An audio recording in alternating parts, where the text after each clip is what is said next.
Trump and Russia. Feinstein can't subpoena Stone to testify before lawmakers or deliver documents. Judiciary Committee Chairman Chuck Grassley of Iowa can compel him to cooperate, though. Smith wrote, "This reply in response to the request by you is written with the utmost respect for the committee and its staff. Mr. Stone's invocation of his Fifth Amendment privilege must be understood by all to be the assertion of a constitutional right by an innocent citizen who denounces secrecy," the attorney said, responding to the unreasonable broad scope of the imprecise fishing expedition request would be unquestionable by a testimonial act protected by the U.S. Constitution. The United States Supreme Court has held that the production of documents is subject to Fifth Amendment protection. Stone is concurrently being investigated in special counsel Robert Mueller's probe into alleged Russian interference in the 2016 presidential election and possible collusion with the Trump campaign. Allegations include that Stone had knowledge of WikiLeaks' plan to dump Hillary Clinton campaign emails in October 2016. Stone denied he had any advanced knowledge about the information despite tweets foreshadowing the content of the emails. He said that they were educated guesses and indirect information from an intermediary with WikiLeaks. In his letter, Smith wrote his client wants to disclose information in public rather than in closed-door testimony like what he gave before the House Intelligence Committee last year. Smith also noted a transcript of that testimony is expected to be released. Trump has praised Stone for declining to cooperate with Mueller.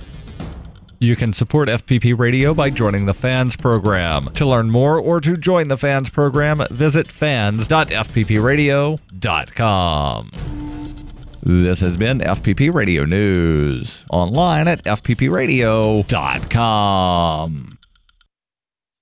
A reclusive deity hasn't written a new book in 2,000 years, and a local rescue dog is adopted for a couple weeks. This is the Onion Week in Review. This week, in a devastating blow to the nation's laundry, 16,000 Americans were reportedly stained during the messiest day in U.S. history. Reports confirm that nearly 3,000 citizens received permanent stains on their good shirt from mustard splatter off a dropped hot dog, along with 12,000 cases of spilled coffee and other dark beverages, ruining Americans' pair of hand-wash-only pants. Government officials further indicated that federal assistance for the nation's overwhelmed dry cleaners would be necessary. And in this week's local news, an elderly Rite Aid patron stretches out a conversation about toothpaste to prolong human contact. In other news, artifacts discovered buried in Washington, D.C. suggest humans once passed laws there. A self-centered child blames his parents' divorce entirely on himself. And a night of uninterrupted sleep really throws off a man's entire day. This is the Onion News Network.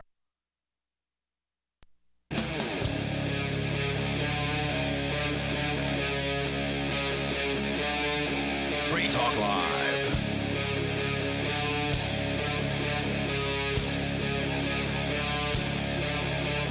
Free Talk Live. Dial toll free to join us here on the radio waves. Our toll free number for you is 855-450-FREE. That's 855-450-3733. We've also got the Discord on-air call-in line rooms over at discord.lrn.fm. You can jump on in there and interact with other Free Talk Live listeners generally on the Discord server, but the call-in line rooms will allow you to get on the air with us and sound really good.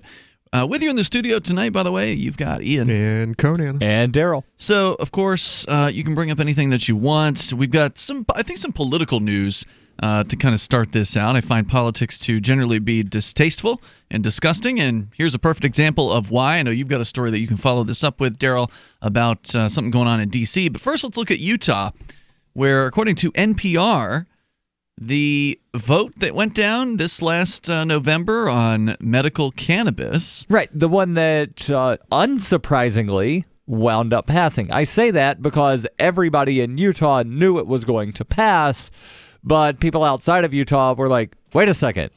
The Mormons? Yeah. The Mormons are doing this? And they did it. And I don't remember what the percentage was, but I mean, it wasn't an overwhelming supermajority, but it was a solid win, I think, for it, if I recall correctly.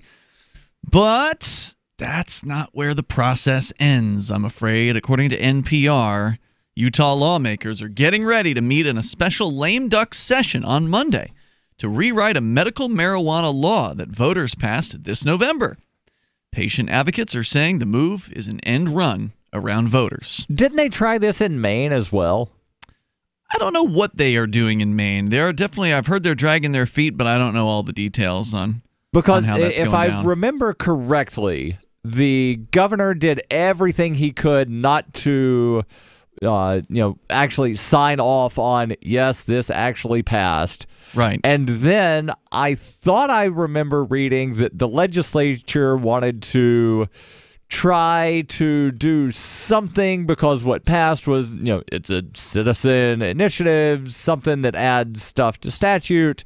They're like, well, maybe we can amend the statute to not do the thing that they adopted. Mm-hmm. And they're just dragging their feet. And it's going to be sometime next year, I think, before they have, recreational cannabis sales in Maine. Sounds a lot like Brexit, actually. Well, while they wait, all of their people in the southwestern corner of Maine are probably traveling down to Massachusetts so they can buy it legally down at the two stores that are available down there, where they made $2.2 million in revenue in just the first 5 days of legal cannabis sales. Portland to Boston is only a couple hours. Yeah, and there is one that's relatively close to Boston. Right. So, for the past year, Julie King, the mother of 4 from Saratoga Springs, Utah, has been a vocal proponent of medical marijuana after she discovered she has an adverse reaction to opioids.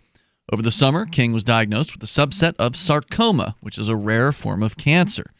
She says cannabis is an option for me, for this very rare, very highly recurrent cancer, and I want it as an option, she says. She, like thousands of Utahns, signed on to a citizen-led petition to put medical cannabis on the ballot this November.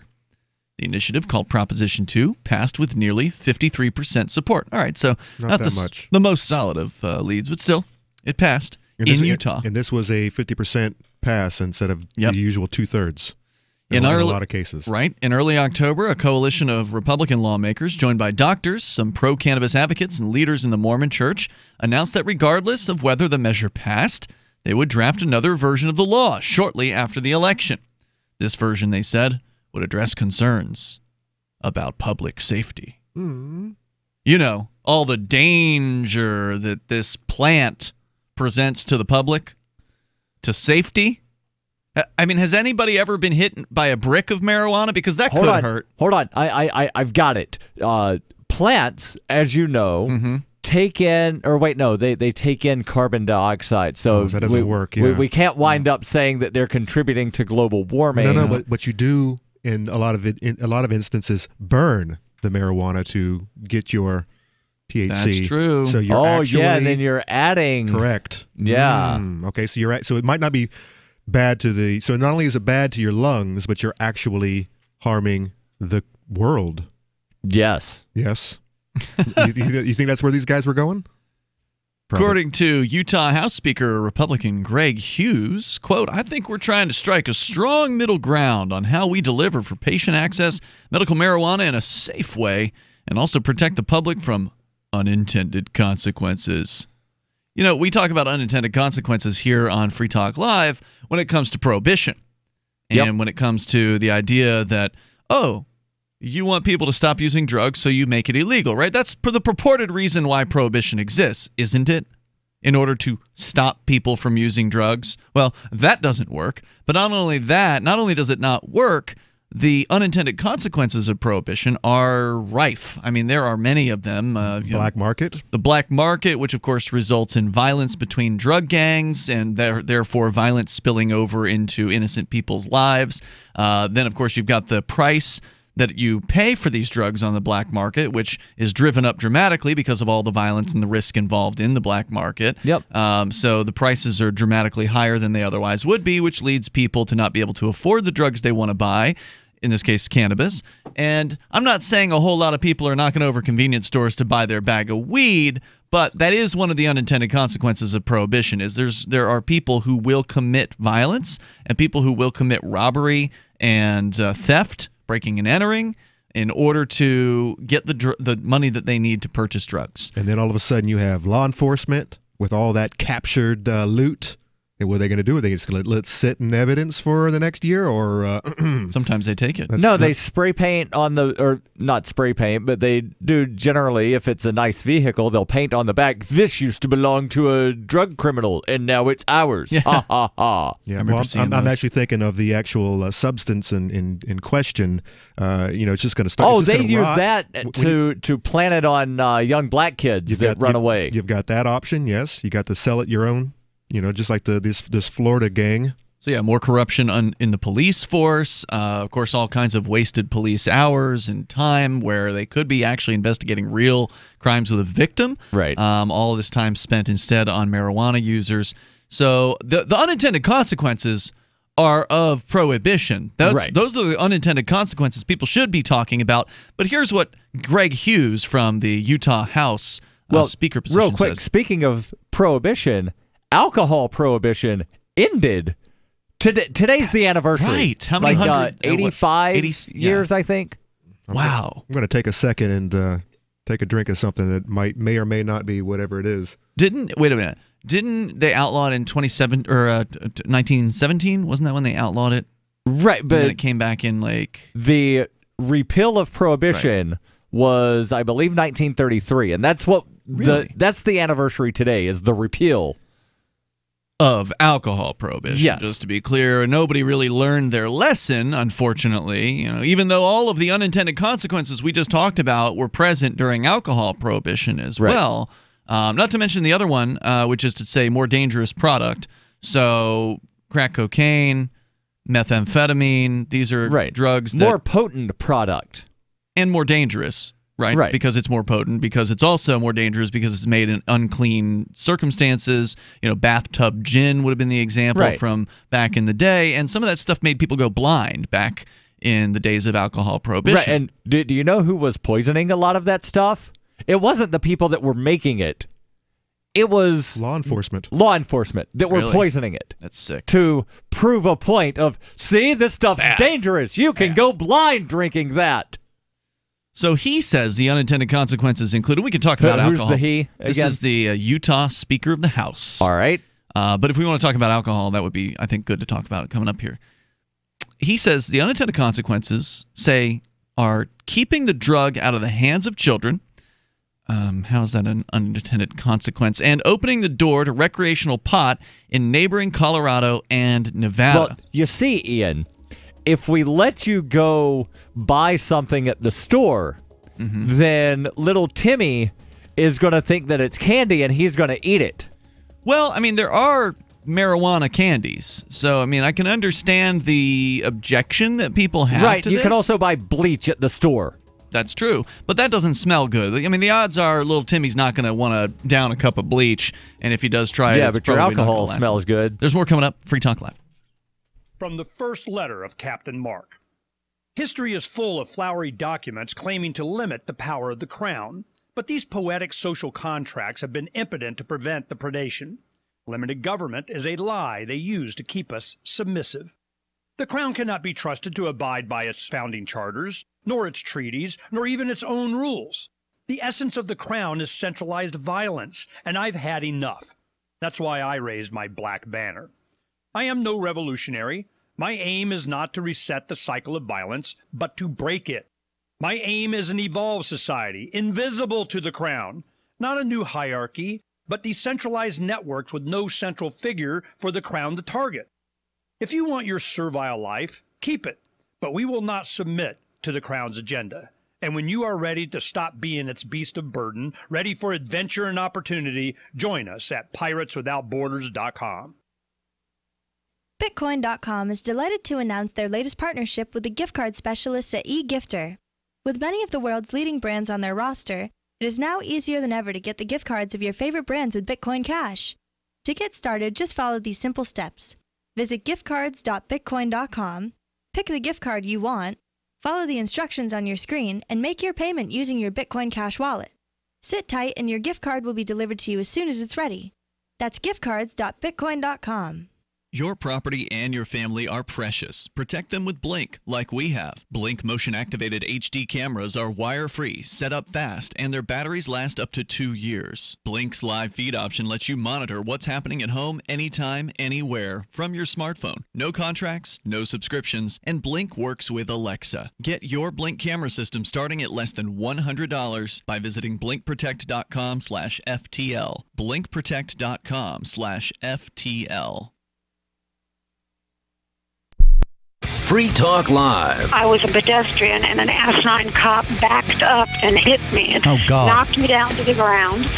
And I said, I think we need to call the police, as I'm, screaming in pain. And he said, go ahead, I'm a cop too. And he left the scene of the accident. Oh, wow. So when the police and the ambulance and all the paramedics arrived to take me to the hospital, because I have knee damage now and need knee replacements to both knees because of his actions. And I told him, I said, I'm a registered nurse. I work drug and alcohol rehab. This guy was drunk. I could see it. I could tell by his his actions. He was drunk. And I said, I want a blood alcohol done on him. They knew who he was. They waited 6 hours to go to his home to arrest him. And, of course, by then he had sobered up. Sure. Free Talk Live, 7 nights a week from 7 to 10 Eastern. Live on the Liberty Radio Network at LRN.FM. The LRN.FM social media channels have been revamped. We've eliminated Facebook and focused on other platforms like Twitter and Mastodon, the decentralized alternative to Twitter. On our accounts, you'll find posts from multiple LRN.FM show hosts together in one place. Follow us on Twitter at twitter.lrn.fm, or better yet, move to the decentralized Mastodon social media platform at toot.lrn.fm, toot.lrn.fm. I think you'll like it. So you've signed the Shire Society Declaration and are planning your move to New Hampshire to be around more liberty-oriented people. Next, sign up for the Shire Society Forum at forum.shiresociety.com. There are a bunch of people there who are already in the Shire, and they want to meet you. If you're already in the Shire physically, you should also come by the forums. Remember, not everyone uses Facebook. New people are signing up for the Shire Society Forum every month, so drop in and say hello at forum.shiresociety.com. Love what we do? Please help support our international satellite channels at patreon.lrn.fm. That's patreon.lrn.fm.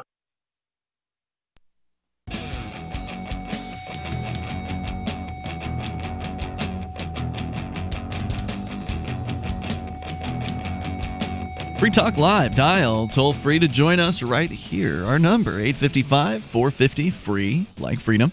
That's 855-450-3733. We've also got the Discord on-air call-in line rooms where you can join us. We're talking about Utah, where the people of Utah, the voters, passed, 53% of them passed medical cannabis, which was an amazing feat for a very conservative state like Utah. And, obviously the writing's been on the wall on this for years, but you would think a state like Utah would have been, the last to fall instead of, I think, still in the 30s range. No, we're not quite into the 40s as far as the number of the 50 states that have gone to medical cannabis. Right, and it depends on, and I know that I mention this pretty much anytime we discuss how many states, depends on how you count. Yeah. Because there are some states that allow for what's referred to as an affirmative defense, where it's not authorized in statute, you can't purchase it, a doctor can't prescribe it, but if you wind up getting cited with possession, you can tell the judge, I'm taking it for medical reasons, and then that's accepted as a valid defense. So you have to have a doctor's note in order to make that defense? Because otherwise everybody's just going to make that defense. I don't know. I suspect you probably do. But my guess is, and again, it's going to vary state to state of the states that allow this affirmative defense, but they're not going to let you wind up saying, oh, yeah, I've got an ingrown hair. I need medical weed. But if it's something that pretty much every state that has medical cannabis allows somebody to use it for, like I have cancer, then the judge would be, pretty dumb to wind up, throwing a cancer patient in jail. Wouldn't surprise me. Wouldn't surprise me either, but if the state has affirmative defense and they have cancer and here's medical records showing I have cancer and here's a list of every state that has therapeutic cannabis where doctors can prescribe it and every one of them allows cancer patients to have weed, then the judge would be, like I say, pretty dense to wind up convicting that person instead of accepting their defense. Let's go to Gene, the Christian anarchist. You're on our Discord call-in line. Go ahead. Well, hi, guys. I wanted to go over what I started on yesterday. I didn't quite have a chance to get into it. And what was that? Very well. That is a math problem to figure out how much CO2 we would add to the atmosphere if we burned up all the fuel in an instant. Now, the reason that I came up with this question was because I look out the window when I'm flying at 35,000 feet, and I've observed with my own eyeballs how small people are in comparison to this great big beautiful blue ball that we're on. We are so tiny and so insignificant that way back in the day I started looking for smokestacks with pollution coming out of them, because supposedly if you were to believe the people that want to tax us to death on carbon emissions, supposedly there are these big smokestacks belching out smoke everywhere. And if you're at the bottom of the smokestack looking up at it, yes, it looks pretty bad.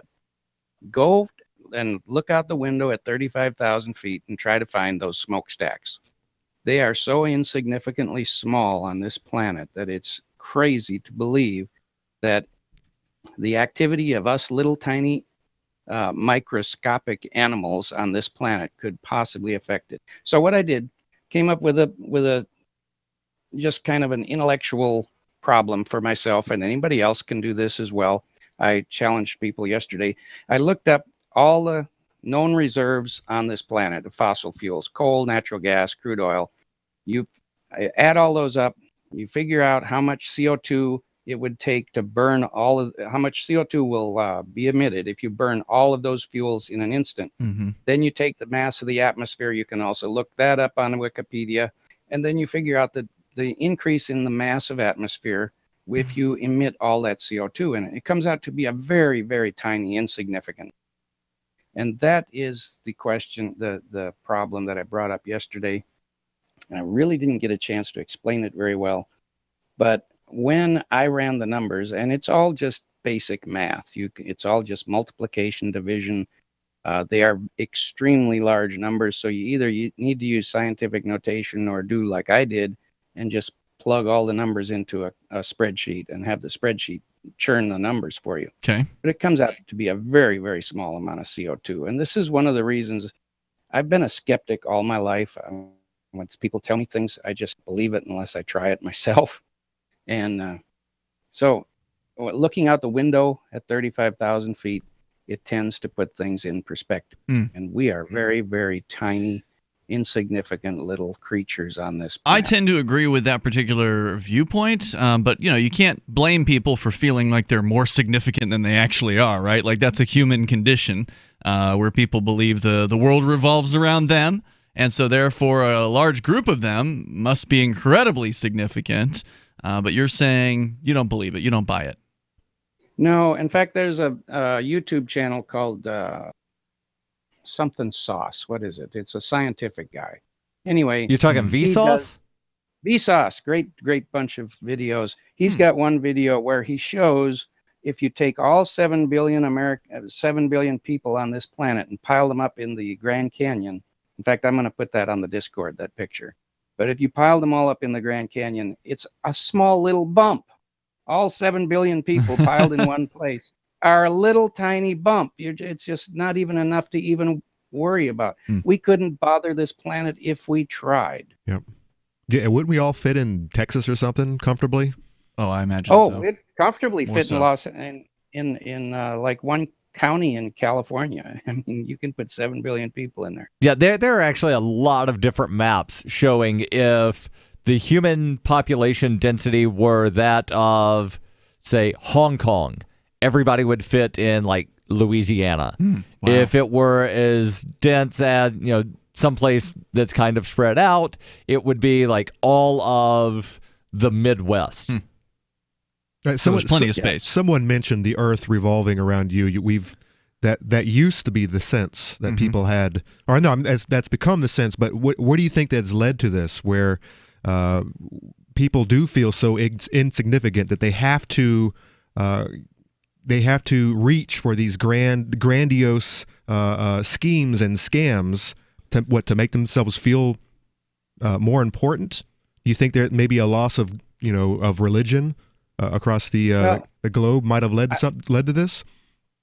I don't know if that led to this, but I mean, I think reality is that in this last 100 years, we've been able to picture ourselves for what we really are, and we are very, very tiny. I just posted that picture on the You posted a picture of the mound of people in the Grand Canyon. It's like an anthill. Yeah.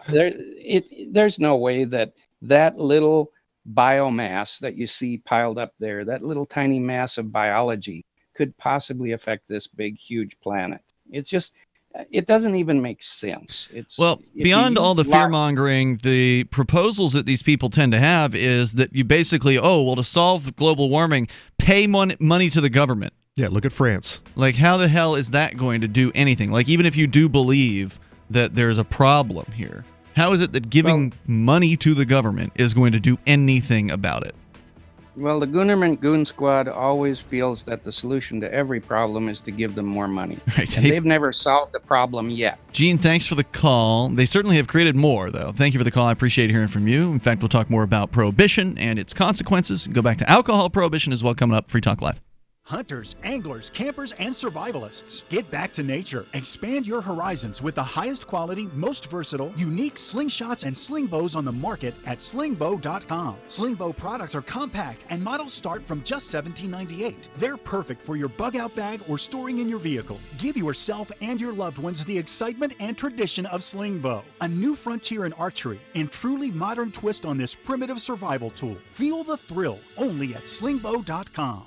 Silver has always been nature's very own antibiotic, and only one system allows you to produce an endless supply of nano-sized silver solutions right from the convenience of your home. Silver Lungs. With the addition of our unique lung delivery system, respiratory infections are targeted directly, where traditional oral administration simply cannot reach. This pioneering method also preserves the original particle sizes and delivers your silver solution directly into the bloodstream. See the Silver Lungs generator and lung delivery system at silverlungs.com. That's silverlungs.com. Is spreading the message of liberty, cryptocurrency, and peace around the globe worth $2 per month to you? As you may already know, in addition to our internet feed, LRN.FM broadcasts on free-to-air satellite across North and Central America, as well as Sub-Saharan Africa. And we've been available on satellite for free 24/7 since 2010. The LRN.FM free-to-air satellite signal is reaching some of the most oppressive regimes in the world, and there's no doubt our ideas are making an impact. You can learn more about the channel's impact by watching the 3-minute video at fund.lrn.fm. If you'd like to help free minds globally with our ideas of liberty, cryptocurrency, and peace, you can donate as little as $2 per month via fund.lrn.fm. You can help us continue and expand our satellite broadcast to multiple continents. Visit fund.lrn.fm today, and thank you for your help. Don't forget to share the link on social media. That's fund.lrn.fm. The new 4th edition of Healing Our World, The Compassion of Libertarianism, will take your understanding of liberty to a deeper level and has over 1,300 updated references, new cartoons, and a foreword by Dr. Ron Paul. With discounts for multiple book purchases, the 4th edition of Healing Our World is a great gift for the liberals, pragmatists, environmentalists, and Christians in your life who think libertarianism is cold-hearted. Get yours today at healing.freetalklive.com and use promo code FTL for a $5 discount. Did you know we've taken our LRN.FM telephone listen line to a new level with the LRN.FM audio on-demand line? Now you can call 712-770-8447 anytime and listen to LRN.FM's live feed. And you can listen to a bunch of our original shows on demand. Long-distance fees may apply. Just dial 712-770-8447 and choose from the menu. 712-770-8447. Hi, I'm Derek J. To me, an activist's calling is to actively work to advance a cause. The cause for which I work is personal freedom. I believe my life is best when I engage in voluntary interactions and self-government. I reject the idea that anyone else has a higher claim to my life or my body than I do. I see people who call themselves the government as a threat to my personal freedom. I realize you may feel differently, but my relationship with the people who call themselves the government is completely involuntary. If Starbucks used some of its money to drop bombs, I wouldn't shop there. So why would I support the American empire? The empire does not require my consent. Derek J's Victimless Crime Spree. Watch it for free and order the Director's Cut DVD at victimlesscrimespree.com. That's victimlesscrimespree.com. Now you can follow LRN.FM on the decentralized Mastodon social media platform at toot.lrn.fm, toot.lrn.fm.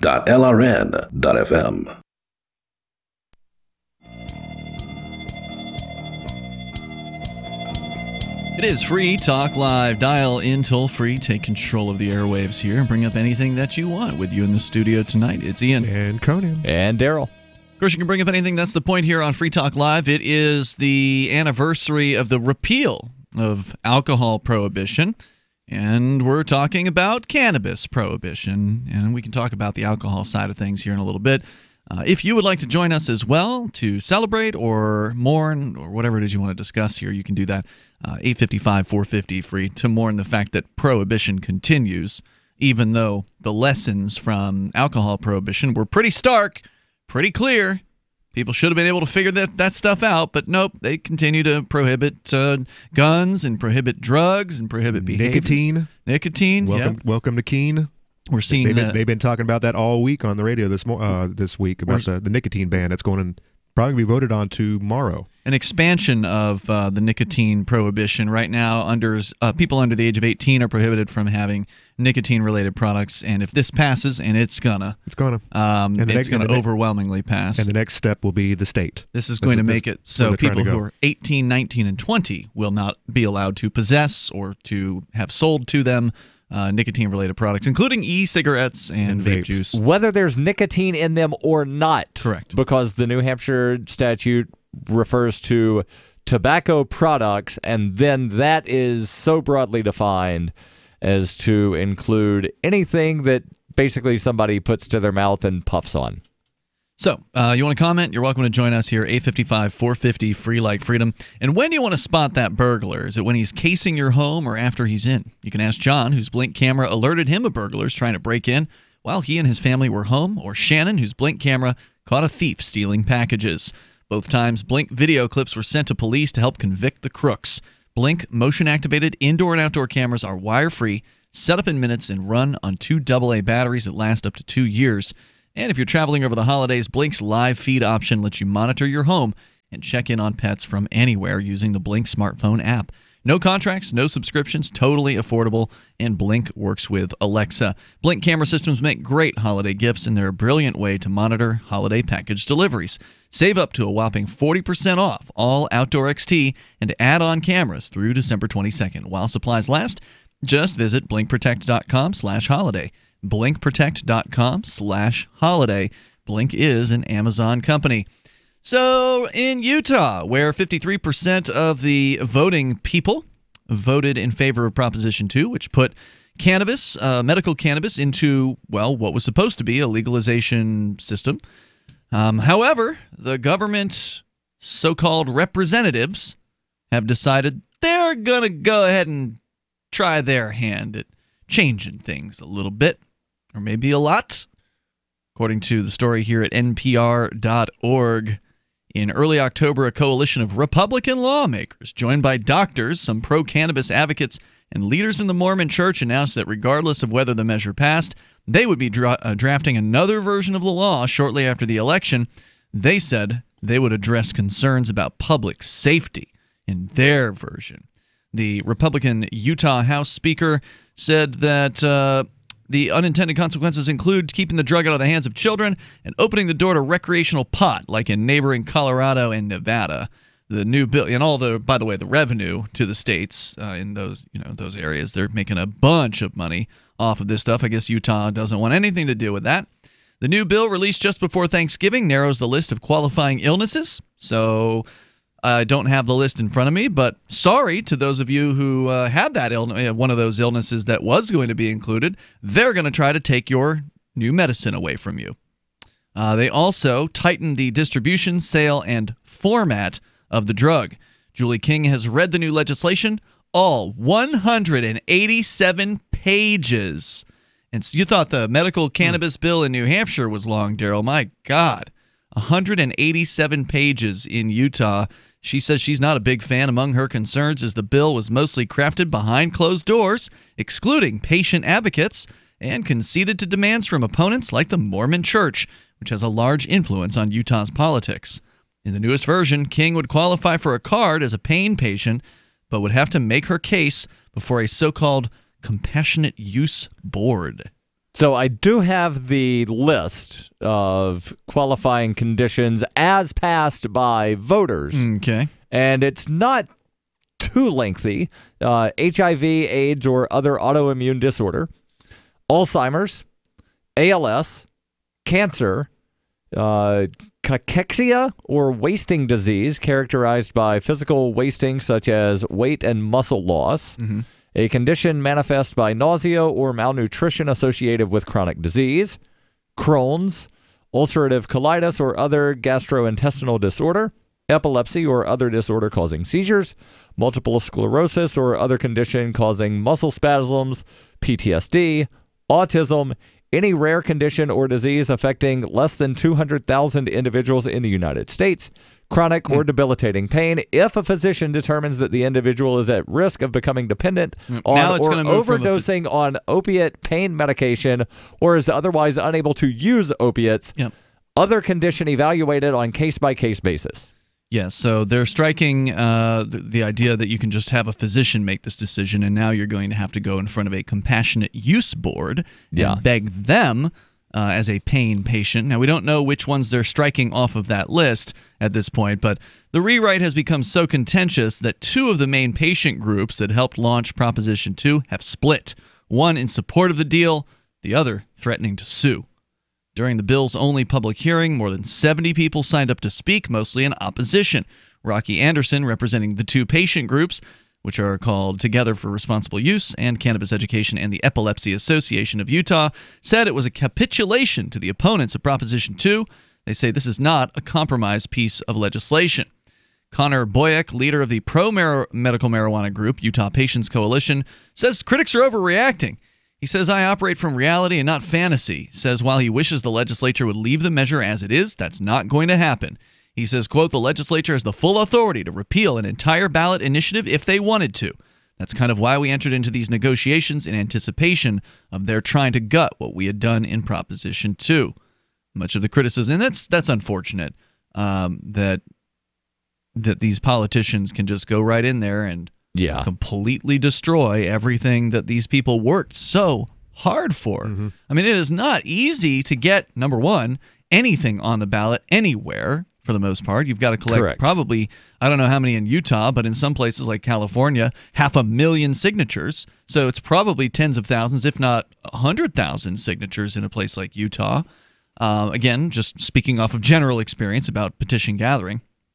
And it's not easy. And then, of course, you got to spend a bunch of money promoting, advertising. You got to spend money to counter the counter propaganda because the other side that wants to keep prohibition as is, they're going to spend a bunch of money to tell people on billboards and radio and television ads how scary medical marijuana is. You got to counter all that stuff and spend countless hours and time and effort and money doing this. Yeah, it makes what I have to do every year trying to get school board initiatives, school district initiatives on the ballot.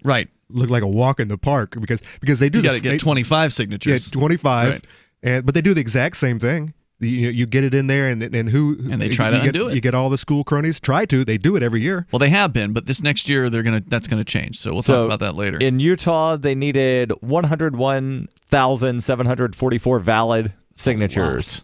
Which is a lot, especially considering that it's a small state. Utah's not that big of a state. Population-wise, at least. Right. So, anyway, they can repeal the whole thing. Much of the criticism surrounding the overhaul is related to involvement by representatives from the Church of Jesus Christ of Latter-day Saints, which objected to Proposition 2 but are now backing the compromise. Governor Gary Herbert, who plans to sign the bill, has defended the church's seat at the table. He said at a news conference this month, quote, I think certainly the LDS Church has influence because most of the people in Utah, the majority, happen to be members of that church. But you could say the same thing if you were in Massachusetts about the Catholic Church. Is that true? Is Massachusetts that much of a Catholic state? I think it is. Nominal Catholics. Toll-free number here tonight, 855-450-FREE. More about what they're trying to do to the will of the voters. And if it was 53%, they probably know they're pretty safe in that odds are voters aren't going to kick most of them out of office. They probably don't have the numbers to pull that off. So many of them probably feel like they can get away with this without any real electoral negative effects coming down the wire. More coming up. Hello, I'm Mike Lindell, the inventor of MyPillow, and like all of you out there, I had problems sleeping. Pillows would go flat, I would flip-flop all night long, I would wake up with a sore neck, maybe a headache, or feel like I needed a nap even though I slept 8 hours. When I invented MyPillow, I wanted it to where you can move the patented fill to give you the exact support you need as an individual, regardless of sleep position. MyPillow will get you into that deep sleep faster and you will stay there longer. It's not about how much time we spend in bed, it's about how much of that quality sleep we get. I do all of my own manufacturing right here in the United States. I have a 10-year warranty. You can wash and dry MyPillow, and I give you a 60-day money-back guarantee, so you have nothing to lose. And here's Mike's best offer ever. MyPillow is now offering 50% off their 4-pack special plus free shipping. Go to mypillow.com or call 800-951-5617 and use promo code FTL. That's 50% off plus free shipping. Don't delay. Order now. Offer not valid in all states or where prohibited by law. Loans are subject to lender approval. See website for details. Do you need extra cash to buy gifts or just to pay all those extra bills during the holidays? Well, now you can get cash fast this holiday season with a personal loan for up to $5,000 right from your phone or PC at 79cash.com. How fast can you get your cash? Well, with 79cash.com, our lenders can have your cash at your bank account as soon as tomorrow, regardless of your credit history. Just have a checking account and a regular source of income. Go to 79cash.com and you can get the cash loan you need now. So if you need cash fast this holiday season to buy gifts or pay all those extra bills, go to 79cash.com and get the cash you need. Visit 79cash.com. Type www.79cash.com directly into the address bar. That's 79cash.com. 79cash.com. 79cash.com. On Free Talk Live, we're bringing people to the ideas of liberty every day. From wrestling superstars like Glenn Jacobs. You guys really are having an impact, I believe. Like I said, a lot of where I am now is due to listening to Free Talk Live. You changed my mind on some very important issues years ago. To random people tuning in on the radio. I was kind of stuck in the left-right paradigm. I heard your show by chance on a Saturday night. From there, I went on, joined the Free State Project, and become an amplifier. So, I mean, that's really the reason why I amp is because I know that if it wasn't for you guys being on as many stations as you are, I never would have found the ideas of liberty. Your amp will directly change more lives by getting Free Talk Live in front of people looking for talk radio online and on the air. When you amp Free Talk Live, you get perks like access to the AMP-only Facebook group and AMP podcast. Visit amp.freetalklive.com. If you want to know the latest about Free Talk Live before we go on the air, all you need to decide is how you want it delivered. It's your choice. Visit news.freetalklive.com. You can get emailed announcements and participate in contests via our email updates list. Plus, we have a Twitter account that you can follow and a Facebook page where you can become a fan. So visit news.freetalklive.com to get news about Free Talk Live as soon as it's announced and the way you want it delivered at news.freetalklive.com. That's news.freetalklive.com. Cell 411 is a free app for Android and iOS that replaces government-controlled 911. Cell 411 allows you to preset a group of friends or private organizations to show up at any emergency. Cell 411 is a nightmare for the state because it proves their so-called services aren't needed. Cell 411 has had thousands of installs, and of course it's covered by the BIPCOT no government license. Cell 411 because your friends won't shoot you when you're in trouble. Without the government, who would build the emergency services? You and Cell 411. Get it today at getcell411.com.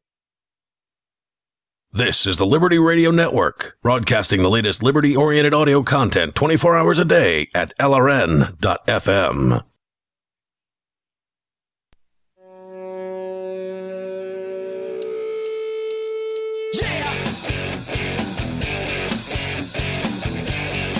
It's Free Talk Live. Dial in toll-free here. Our number is 855-450-FREE, like freedom. It's 855-450-3733. We've also got the Discord on-air call-in line rooms. They're open and available to you. Just head on over to discord.lrn.fm and jump into any one of those. We'll join you there, and you'll sound almost like you're sitting here in the studio with us, which is me, Ian. And Conan. And Darryl. We'll get back to the government in Utah. State representatives there planning to basically get rid of the medical cannabis bill that was passed via voting this year and replace it with one that's much worse. And we can tell you a little bit more about that. But let's go first to your phone calls and thoughts. We've got Bad Slave on the line in New Hampshire. Bad Slave, you're on Free Talk Live. Go ahead. Thank you for taking my call. That's what we do. Go ahead. I've been following a thread on a place called Tears of Silence, and one of the postings there was of a photograph, and it turns out that this cop was shot on duty or something like that, and actually there was a K9 police dog there as well and was shot as well, but the dog survived. I didn't know that, but you know, everybody else is like loving the business of copping, and you know, and isn't it, you know, from you guys, isn't it the truth that probably the greatest use of police dogs as of late is prosecuting the drug war? And using them to march up and down school hallways and line the kids up and search their backpacks. That's prosecuting the drug war. Looking for drugs. Yeah. Yep. They wouldn't need to look for drugs if they didn't have a prohibition going on, would they? No doubt. No doubt. They do use police dogs for a couple other purposes, like searching for a body or a missing person. Cadaver dogs. Bomb-sniffing dogs. There's also bomb-sniffing. So those are more of legitimate uses for a police dog. Actual criminals that are on the lam or whatever out in the hinterlands, and but I would say that my guess, and I don't know the stats, maybe somebody does, it is not the actual number of uses of police dogs, a huge portion of which is the location of contraband, right? Absolutely. Anyways, I just kind of dove into this thread to tell people on Facebook, hey, the drug war is what this is about. It's not good. Did you convince any of them? Fabulous. And well, I actually got a lot of likes on the. Oh, well, that doesn't mean you convinced anyone. That just means people who liked what you said liked what you said. Yeah, no, there's agreeable. But I mean, I've certainly made my attempts at, because all that they do, of course, is call me names. And, it's like, come on, folk. I just tell them, look at the evidence. Look at the evidence. And none of these people want to bother, not even the state representatives who for years have had the evidence put straight into their face by various different, people testifying at these hearings about ending the war on drugs, specifically the war on cannabis. And they've had, I don't know, at least a decade worth of evidence that I've been watching them being delivered, and they've ignored a whole bunch of it. And we've only got the most weak, one of the weakest decriminalization bills that got passed in 2017.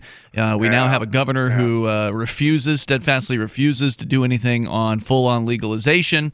Although, to the guy's credit, he at least signed the decrim bill, which his predecessor, who was a Democrat, did not do. So, he deserves a little bit of credit for that. But he's now sticking his feet in the mud and saying, no, I'm not going any further. Show him a graph of cop deaths during alcohol prohibition, and then the decline, and then the resurgence of cop deaths during the war on drugs. And what we need to do is find out dog deaths during that time as well. And police dogs? Police dogs.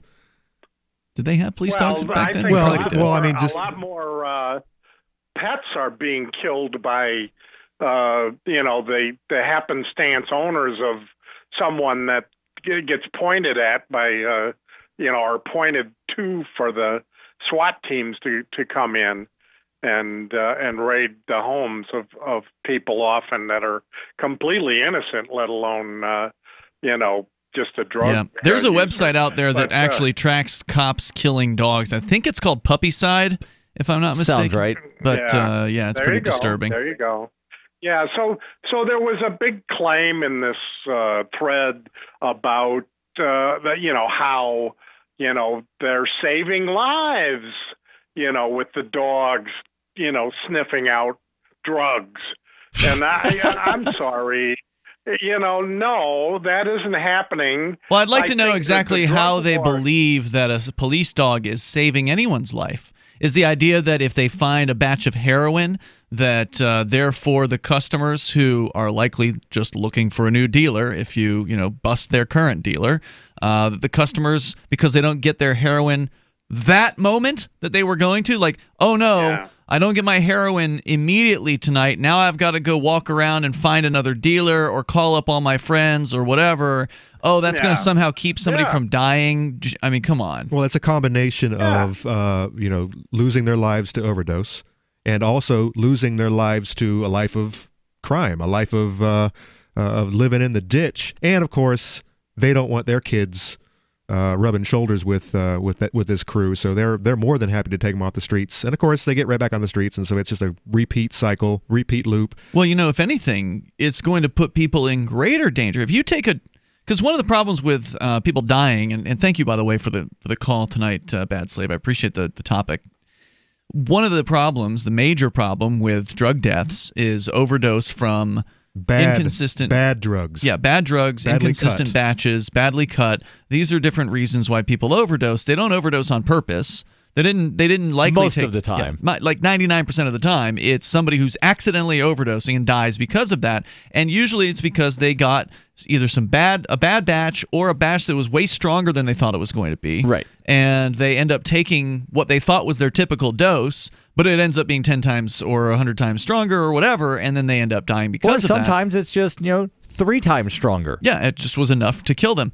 And so if you take a dealer off the streets who knows what he's doing, who actually had, let's say, somewhat consistent batches of heroin, and then make it so all of his customers are now looking desperately to find another dealer, and then they find another dealer, they don't know what they're getting when it comes to that new batch. So Right. it may actually cause more deaths to take these dealers off the streets, because again, if you don't stop the demand, you're never going to stop the supply. The police will constantly brag about how, oh, look at this big haul of drugs. They put the picture up, Right. with the pile of heroin, with the cash, the guns, whatever it is they found in the raid. Like, look what we got. We're putting a stop to this in the streets. And then it doesn't stop anything. Let's give another example. When you go to the store and you buy Tylenol or aspirin or whatever the generic version is that is sold by whatever CVS. drugstore, it's going to be the same whether you buy it at the CVS here in Keene, New Hampshire, That's or you right. buy it at the CVS in someplace in California. And you have reviews. Yep. Right, and you've got reviews, and but the main thing is it's a consistent product because That's it's right. being sold over the counter in the open. Things that aren't sold in the open aren't going to be as consistent. Exactly right. So we need to end Prohibition. We can talk about the end of alcohol prohibition coming up here in a moment, since tonight is the anniversary of that. But one more comment here from the Utah story where they're trying to gut the voters' intentions. The mom here, who is patient, who's disturbed by the changes, says she's going to take her daughter to the state capitol to watch the lawmakers on Monday. She says, I kind of jokingly said to her, I'm going to show you how Utah politics works. A bunch of white guys in suits are going to stand up at a podium, and they're going to congratulate each other. And yeah, that's a pretty good summary, I would say. This is Utah, so they probably don't have a whole lot of minority politicians. But if they were in California, half of them would be, of color, of a different gender, and so I mean, making the same decisions. So to just blame it on old white men, old rich white men. I mean, times are changing. Well, either way, it's still the same behavior, whether it's white dudes or a bunch of different colored people, and and males and females. Yeah, they're all authoritarians. Yeah. They're all trying to take our rights from us to protect us from ourselves. And I found the proposed legislation here, and they just gut the conditions. Oh man. All right, so more coming up. If you want to share your thoughts with us, you can take control of the airwaves here at 855-450-FREE, 855-450-3733. This is Free Talk Live. Hour 2 is next. It's been said, any society is only 3 missed meals away from chaos. Those times may be near. Think about it. Our country faces multiple terrorist threats and aggressions from Russia and North Korea. Social unrest and violent marches yet again may lead to looting of stores and city shutdowns. And our crumbling infrastructure leaves our power grid vulnerable to long-term outages from a single cyber attack. When the chaos from any one of these threats arises, the government knows it can't provide during a widespread national emergency. That's why you need your own plan for self-reliance. That's where My Patriot Supply comes in. Get a 4-week survival food supply for only $99. That includes breakfast, lunches, and dinners. Order online at preparewithgcn.com. $99 for 4 weeks of survival food that tastes like homemade cooking and lasts up to 25 years. From My Patriot Supply. Get your kits today at preparewithgcn.com. Free shipping is included. Preparewithgcn.com. We've all heard about blockchain assets like Dogecoin, Ether, and Ripple. Bitcoin isn't the only player in the blockchain game any longer. And for those of us wondering how to get our hands on these digital assets, finally, there's a solution. Shapeshift.io allows you to buy and sell between your digital assets and Bitcoin instantly between your own digital wallets. I've used it with ease. Shapeshift.io. There's no account or email address needed. You send them the crypto you want to sell. They send back the crypto you want to buy. It's that easy. Shapeshift.io. Some of you asked, and now we've delivered. LRN.FM's live Keene, New Hampshire studio shows are now streamed in HD on Twitch. Visit our channel at twitch.lrn.fm and give it a follow. If you have Amazon Prime, you get 1 free subscription on Twitch. If you use it on our channel, Twitch will give LRN.FM a monthly piece of your Prime subscription cost. So please watch, follow, share, and subscribe to twitch.lrn.fm. That's twitch.lrn.fm. You're listening to the live edition of Free Talk Live. Hour number 2 is next, after the news, here on the Liberty Radio Network at LRN.FM. From Keene in the Shire, the Liberty Media capital of the world, this is Darryl W. Perry, host of FPP Radio News for Wednesday, December 5th, 2018. Silver is trading at $14.49 per ounce. Gold is valued at $1,238 per ounce. Zen is trading at $6, and the average price of Bitcoin is $3,943.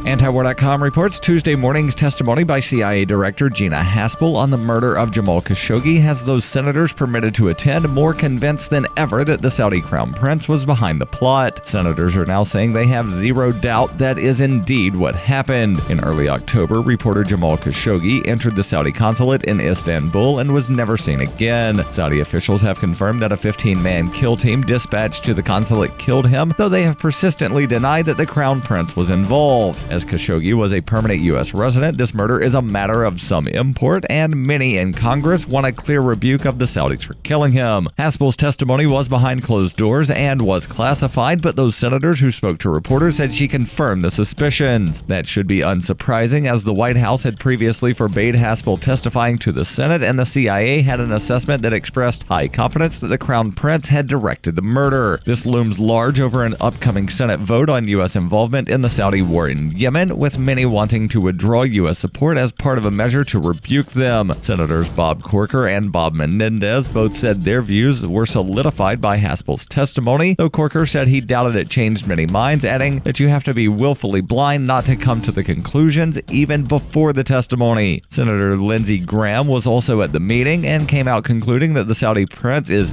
crazy and dangerous. He added that he does not view the prince as a reliable partner for the United States. Indications are that this testimony was a last-ditch administration attempt to try to save the Yemen war from a vote by senators angry that Haspel was blocked from testifying. Yet most senators were forbidden from hearing her at any rate, and the few allowed at the briefing came out more convinced than ever of their position, so it is unlikely that the vote will be dramatically changed. The White House has yet to comment further on the matter, though President Trump had already set out a position on the prince that maybe he did and maybe he didn't, and that either way he would not allow U.S. support for the Saudis to change.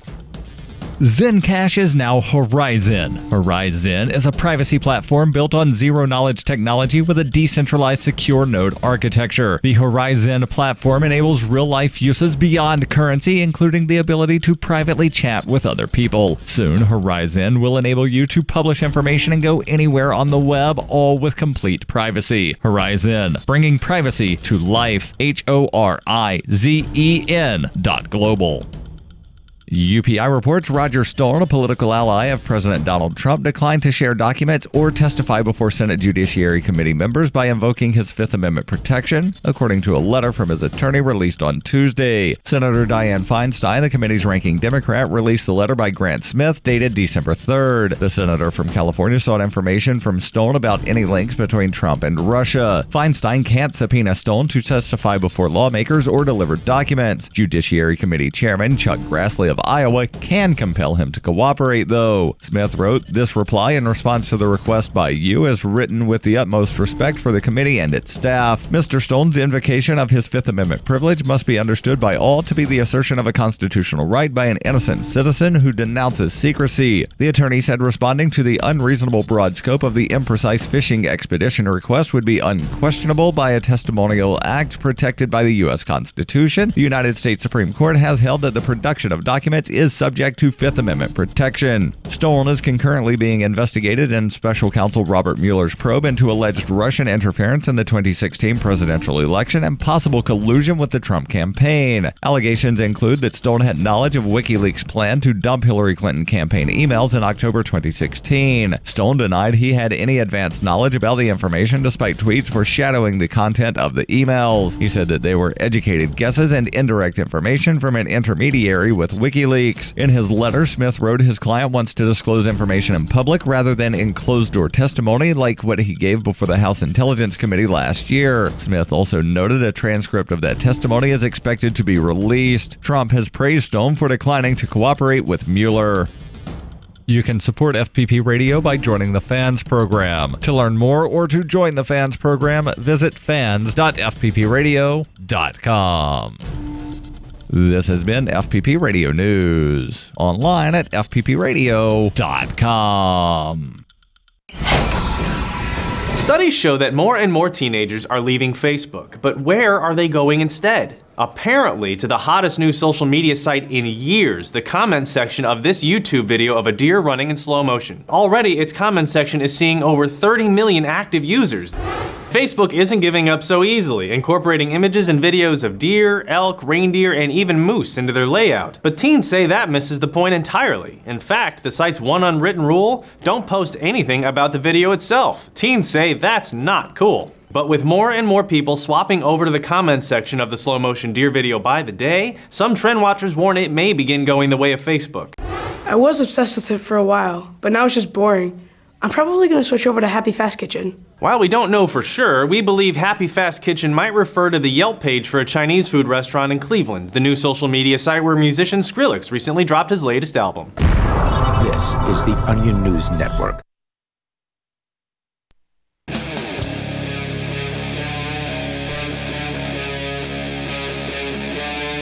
Free Talk Live.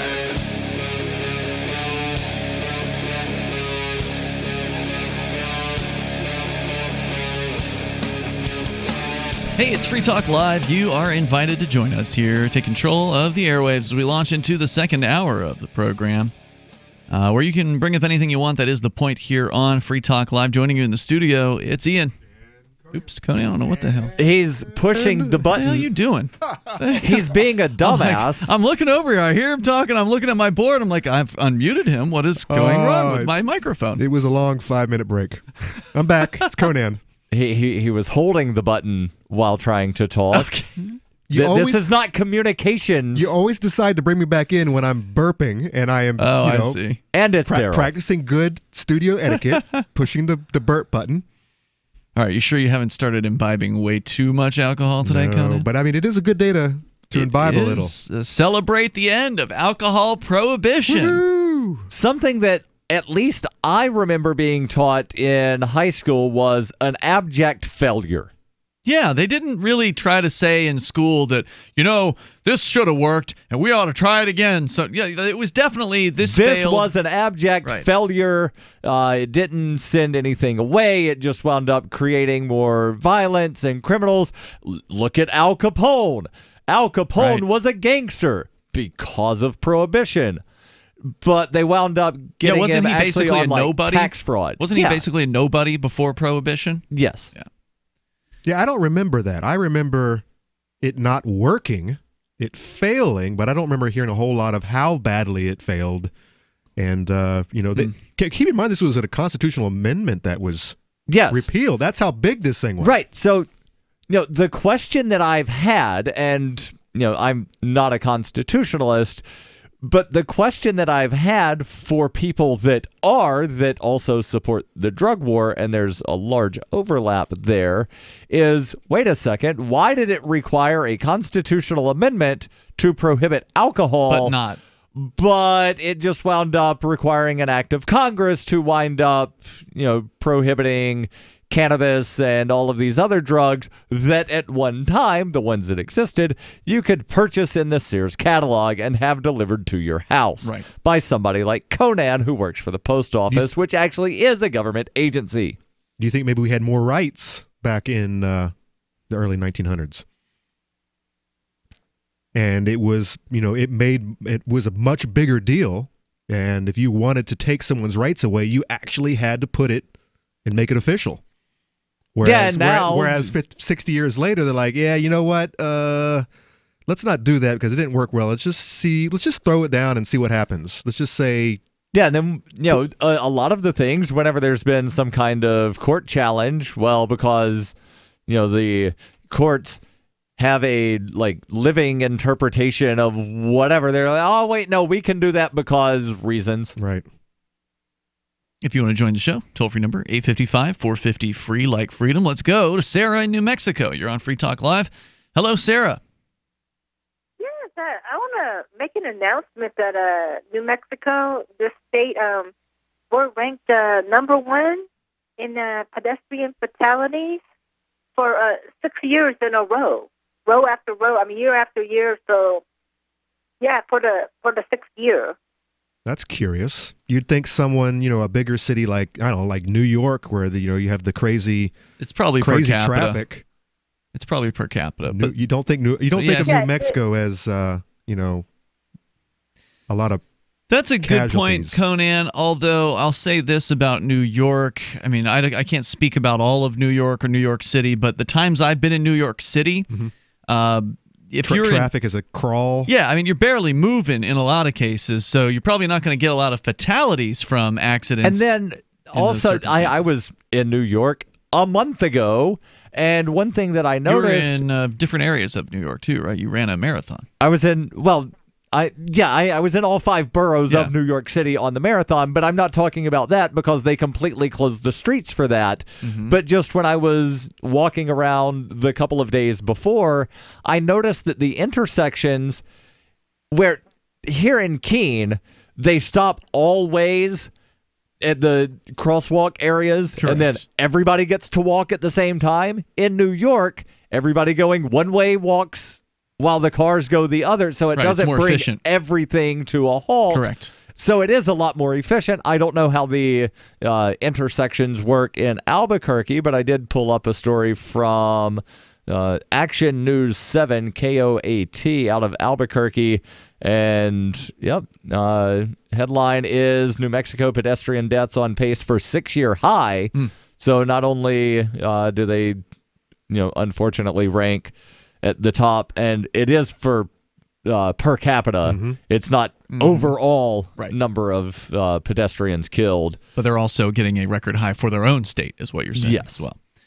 Yeah, that's bad news, Sarah. Of course, as we found out before, a lot of the reasons why people who die from pedestrian accidents die because they literally stumble out drunk in front of somebody who's careening down, whatever speedway or wherever they are, which is another reason why in New York, a lot of the areas where traffic is not at a standstill and is moving, they're generally kind of traffic zone areas, meaning that there's not like a neighborhood right there. There's not generally people walking down. There's not even a sidewalk in many of these places where there's nobody there to, fall into the streets. KOAT says historically about 62% of pedestrians who were killed were under the influence of alcohol. Wow. Law enforcement have determined that the pedestrian error is the cause of another 12% of pedestrian fatalities. So overwhelmingly, the pedestrian's basically fault. 75% of pedestrian fatalities are the pedestrian's fault. Right. Meaning they didn't look before they went out, or they're just too drunk and they stumble into the road, or they didn't,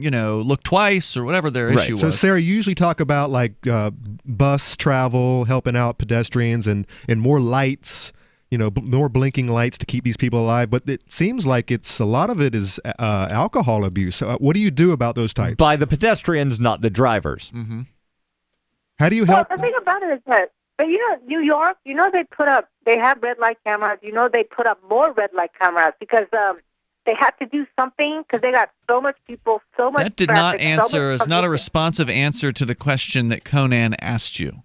She doesn't pay attention to the questions that people ask. Okay, she just hears that we're talking Here's and then what I we want you stop. to do. Here's what I want you to do. Let's do a listening exercise here, Sarah. Now, when you want to show somebody that you're listening to what it is that they're saying, one way to do that, and you can do it in sort of a patronizing manner, and that's not what I'm recommending here, but one way to do it is to repeat back to that person what that person said. So kind of summarize what that person said, or what that person in Conan's case asked you, in your own words. So Conan, I'm going to have you ask your question again of Sarah. And Sarah, before you answer the question, I would like you to basically explain the question you're answering. So re-ask the question after you heard Conan ask it to you. So that way we can test and see if you were actually listening to him. Okay. Here's my question, Sarah. What legislation could be brought to the table that would prevent drunk pedestrians from stumbling out into the highway and getting smoked? Well, I guess you know what? It's about I guess there are no laws. No, that was okay. Even though you're trying to answer the question, I want you to do this listening exercise. Now, in order to follow the rules, you have to listen to me give you the rules, and maybe you can't do that. But we've joked about Sarah being an NPC, a non-player character, before, and I am more and more beginning to lean in that direction because she has a dialogue. She has been programmed to give a dialogue, and that's it. And she can't respond to any other input because she hasn't been programmed to. What is the question Conan has asked you twice now? Before you answer it, tell us the question. How are we going to stop the alcoholic pedestrians from jumping out on the street? Yes, that's a good summary. Go ahead with the answer. Well, that's what he's asking. Yes, but it is. You know something? We had the same amount of alcoholic drunks falling out on the street like 13 years ago, and we were number 7th in the nation. That's because we had that low fatality because we still had red light cameras. That was the red light cameras have nothing to do with this, Sarah. Does not follow. Thank you for the call tonight. I thank you for actually answering the question, kind of. I mean, you didn't really answer the question in that you didn't give a proposal. She also doesn't understand how state rankings work. Let's continue. We can bring up whatever you can bring whatever you want here. Toll free number is 855-450-FREE, 855-450-3733. It's Free Talk Live. When do you want to spot that burglar? When he's casing your home or after he's already in? Ask John, whose Blink camera alerted him of burglars trying to break in while his family was home, or Shannon, whose Blink camera caught a package thief. Blink motion-activated cameras are wire-free, set up in minutes, and run on 2 AA batteries that last up to 2 years. Save up to a whopping 40% off on all add-on cameras and systems through December 22nd. While supplies last, visit blinkprotect.com/holiday. blinkprotect.com/holiday. Bitcoin.com is delighted to announce their latest partnership with the gift card specialists at eGifter. With many of the world's leading brands on their roster, it is now easier than ever to get the gift cards of your favorite brands with Bitcoin Cash. To get started, just follow these simple steps. Visit giftcards.bitcoin.com, pick the gift card you want, follow the instructions on your screen, and make your payment using your Bitcoin Cash wallet. Sit tight and your gift card will be delivered to you as soon as it's ready. That's giftcards.bitcoin.com. Hello, I'm Mike Lindell, the inventor of MyPillow, and like all of you out there, I had problems sleeping. Pillows would go flat, I would flip-flop all night long, I would wake up with a sore neck, maybe a headache, or feel like I needed a nap even though I slept 8 hours. When I invented MyPillow, I wanted it to where you could move the patented fill to give you the exact support you need as an individual, regardless of sleep position. MyPillow will get you into that deep sleep faster and you will stay there longer. It's not about how much time we spend in bed, it's about how much of that quality sleep we get. I do all of my own manufacturing right here in the United States. I have a 10-year warranty. You can wash and dry MyPillow, and I give you a 60-day money-back guarantee, so you have nothing to lose. And here's Mike's best offer ever. MyPillow is now offering 50% off their 4-pack special plus free shipping. Go to MyPillow.com or call 800-951-5617 and use promo code FTL. That's 50% off plus free shipping. Don't delay. Order now. The Free State Project has reached its goal of 20,000 liberty lovers who've pledged to move to New Hampshire and get active to achieve liberty in our lifetime. Perhaps you're trying to figure out what part of New Hampshire should be your destination. If so, consider Keene. You'll find more than 150 reasons to move to Keene at move.freekeene.com. Keene is famous for its historic, publicity-generating activism, as well as being the liberty media capital of the world. It's home to freekeene.com, New Hampshire's destination for liberty activism, news, and opinion. For years, we've been compiling over 150 reasons to move to Keene at move.freekeene.com, where you'll learn about some of what's happening here and what makes Keene a great place to live. If you love liberty, you'll probably enjoy anywhere you end up in the Shire. But do your due diligence first. Please visit move.freekeene.com for the full list of over 150 reasons to move to Keene. That's move.freekeene.com. So you've heard all 3 hours of the latest episode of Free Talk Live, and you're still hungry for liberty-oriented audio content? Did you know that we have another 24/7 audio stream at LRN.FM? The Liberty Radio Network airs the latest episodes of some of the best liberty-oriented podcasts on the internet around the clock. In addition to recorded content, you'll also hear live shows like Free Talk Live, originating from our Keene, New Hampshire studio. So listen anytime at LRN.FM. That's LRN.FM. When you hear the word lobbyist, you probably think about greedy corporations, but not all lobbyists are the same. Some are fighting for the freedoms you hold dear. Liberty Lobby LLC is doing just that in New Hampshire, working hard to represent you, not some special interest group. You can help by going to libertylobby.info, where your contribution will give us the tools we need to ensure that your voice is heard. Visit libertylobby.info today to find out more. You can sign up to receive the latest about the Liberty Radio Network via our email updates at updates.lrn.fm. That's updates.lrn.fm.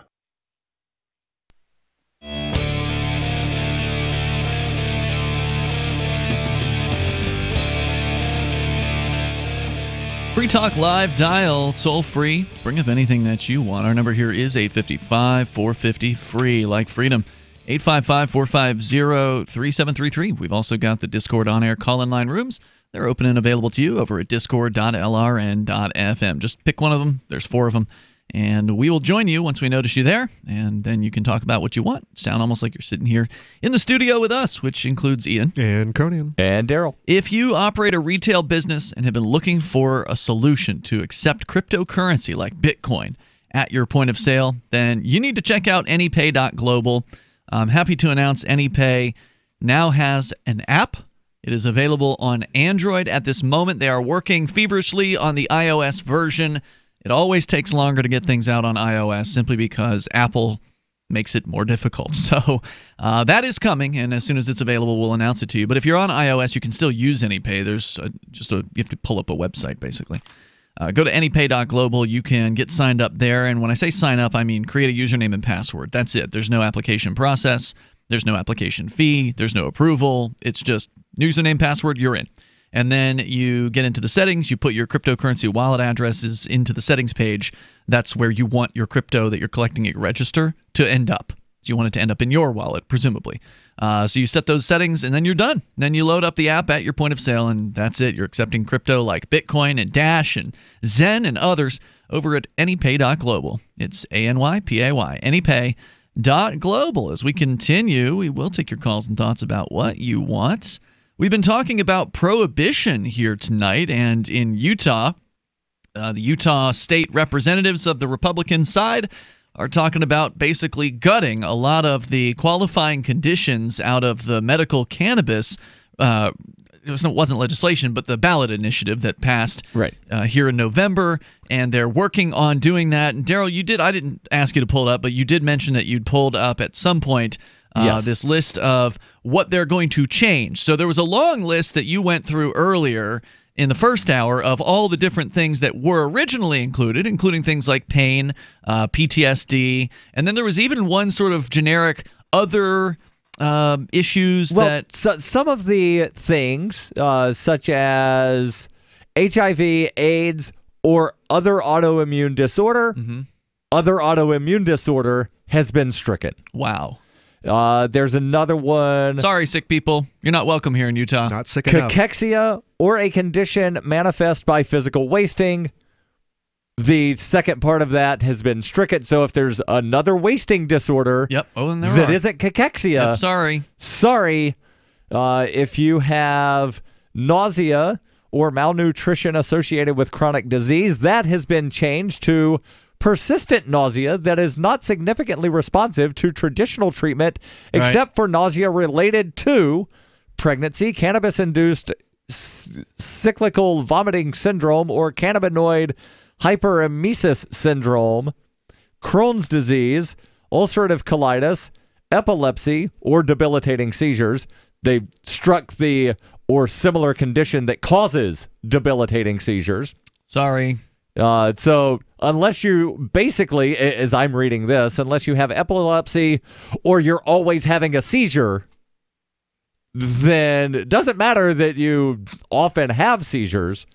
We don't want your sick kind around here. You get on out down to Colorado. And then PTSD has been... Over to? Wherever. PTSD has been changed to PTSD that is being treated and monitored by a licensed mental health therapist as defined in, and then they cite a statute, and that has been diagnosed by a healthcare provider or mental health provider employed or contracted by the Veterans Administration, evidenced by copies of medical records from the VA that are included as part of the qualified medical provider's pre-treatment assessment and medical record documentation.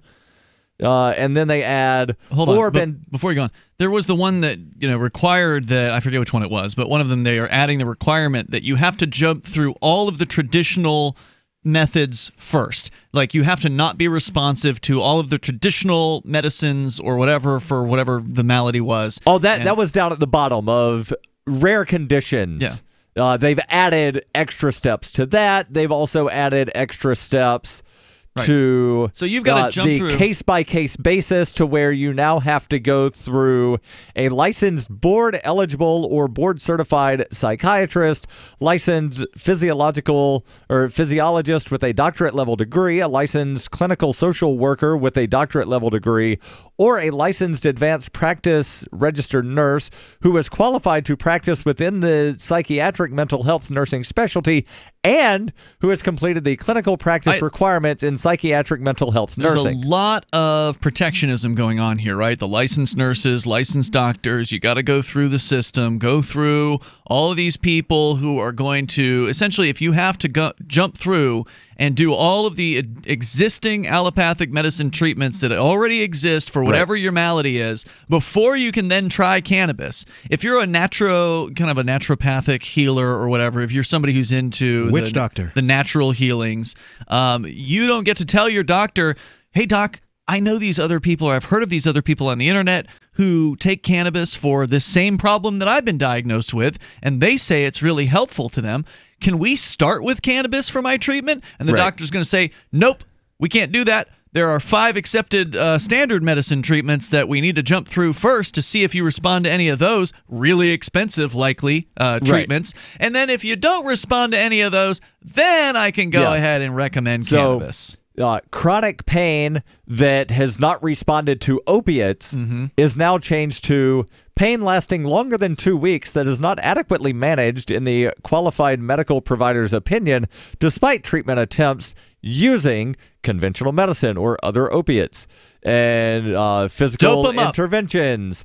How crazy! Something. I mean, the idea that well, there was something until changed recently here in New Hampshire that could have been construed to say you must have surgery before you can be prescribed if it doesn't fit one of these other things. Yeah. Because it says New Hampshire's medical was not a great program. Luckily, initially. they changed that, but it was one of those things to where like the placement of a comma made it a difference. Sound as though, oh yeah, we've got to give you all these other drugs or do surgery before we can prescribe you.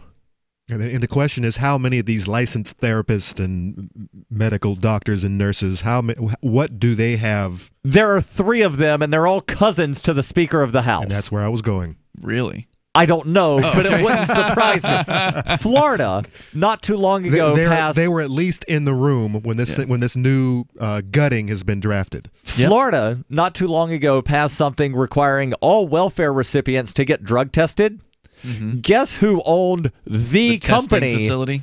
The one company that was authorized to test the urine. A state representative or the brother of a state representative? Brother of a governor. Okay. It was the brother of the governor. Yeah. Yep. That's always and it's not just at the governor's level. It's always at our level. Yeah. Right here in Keene, who drafted the new ordinance to ban nicotine to 17 through 21? The lady that passes out nicotine patches at the hospital. At the hospital, who herself is a smoker.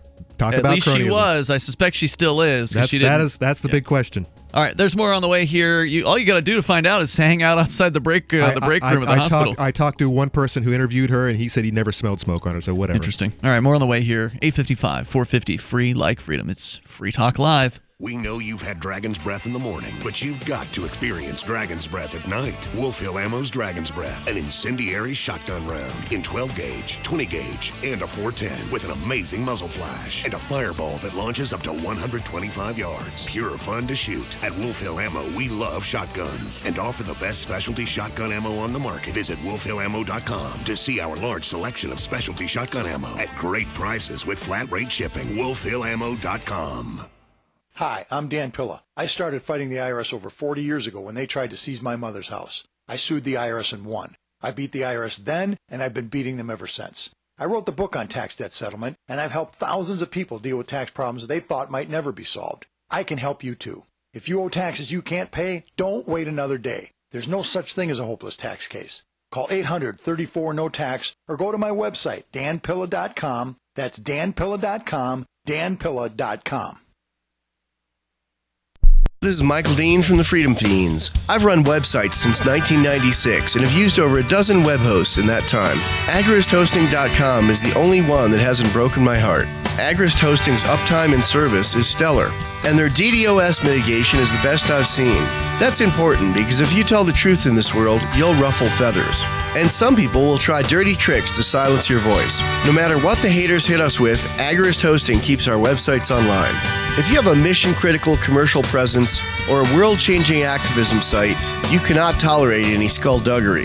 So go with agristhosting.com. Have a WordPress or blog site, but you're not satisfied with performance or uptime? Or just want raw hosting? Want to pay with Bitcoin? Agrist Hosting specializes in high-performance hosting with personalized service. Go to agristhosting.com and click on the button that says Get Hosted. That's agristhosting.com. Are you a cryptocurrency advocate? The Crypto Tip is the ideal outreach tool to help new people discover cryptocurrency. It's a printable business card-sized tip that you can give to service providers, preferably in addition to a good cash tip. When the server scans the QR code, it'll bring up an explanation of cryptocurrency, how to install a wallet, and allow them to claim the tip. If they don't claim the crypto, you get your tip refunded to you after a time period you specify. Plus, if they do claim the tip, you get an email alert. Create as many tips as you want at cryptotip.org. That's cryptotip.org. LRN.FM is proud to announce our official listening apps for Android and iOS devices. Now you can easily tune into our streams anywhere, anytime on your smartphone or tablet. Just visit apps.lrn.fm or search for LRN.FM in the Android or Apple app stores. Please download, rate us 5 stars, then share the link on your social media and let your friends and family know how you're listening to LRN.FM.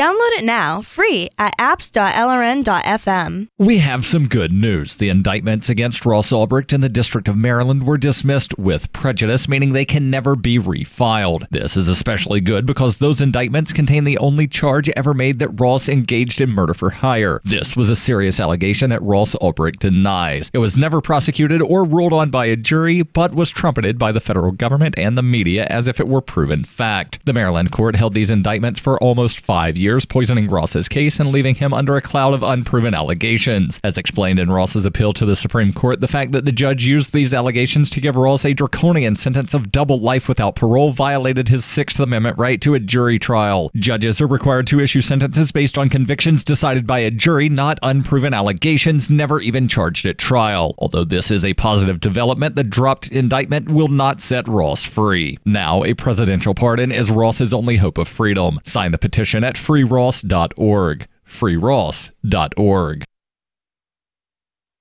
What's up next? Visit the Liberty Radio Network program guide to find out at shows.lrn.fm. That's shows.lrn.fm.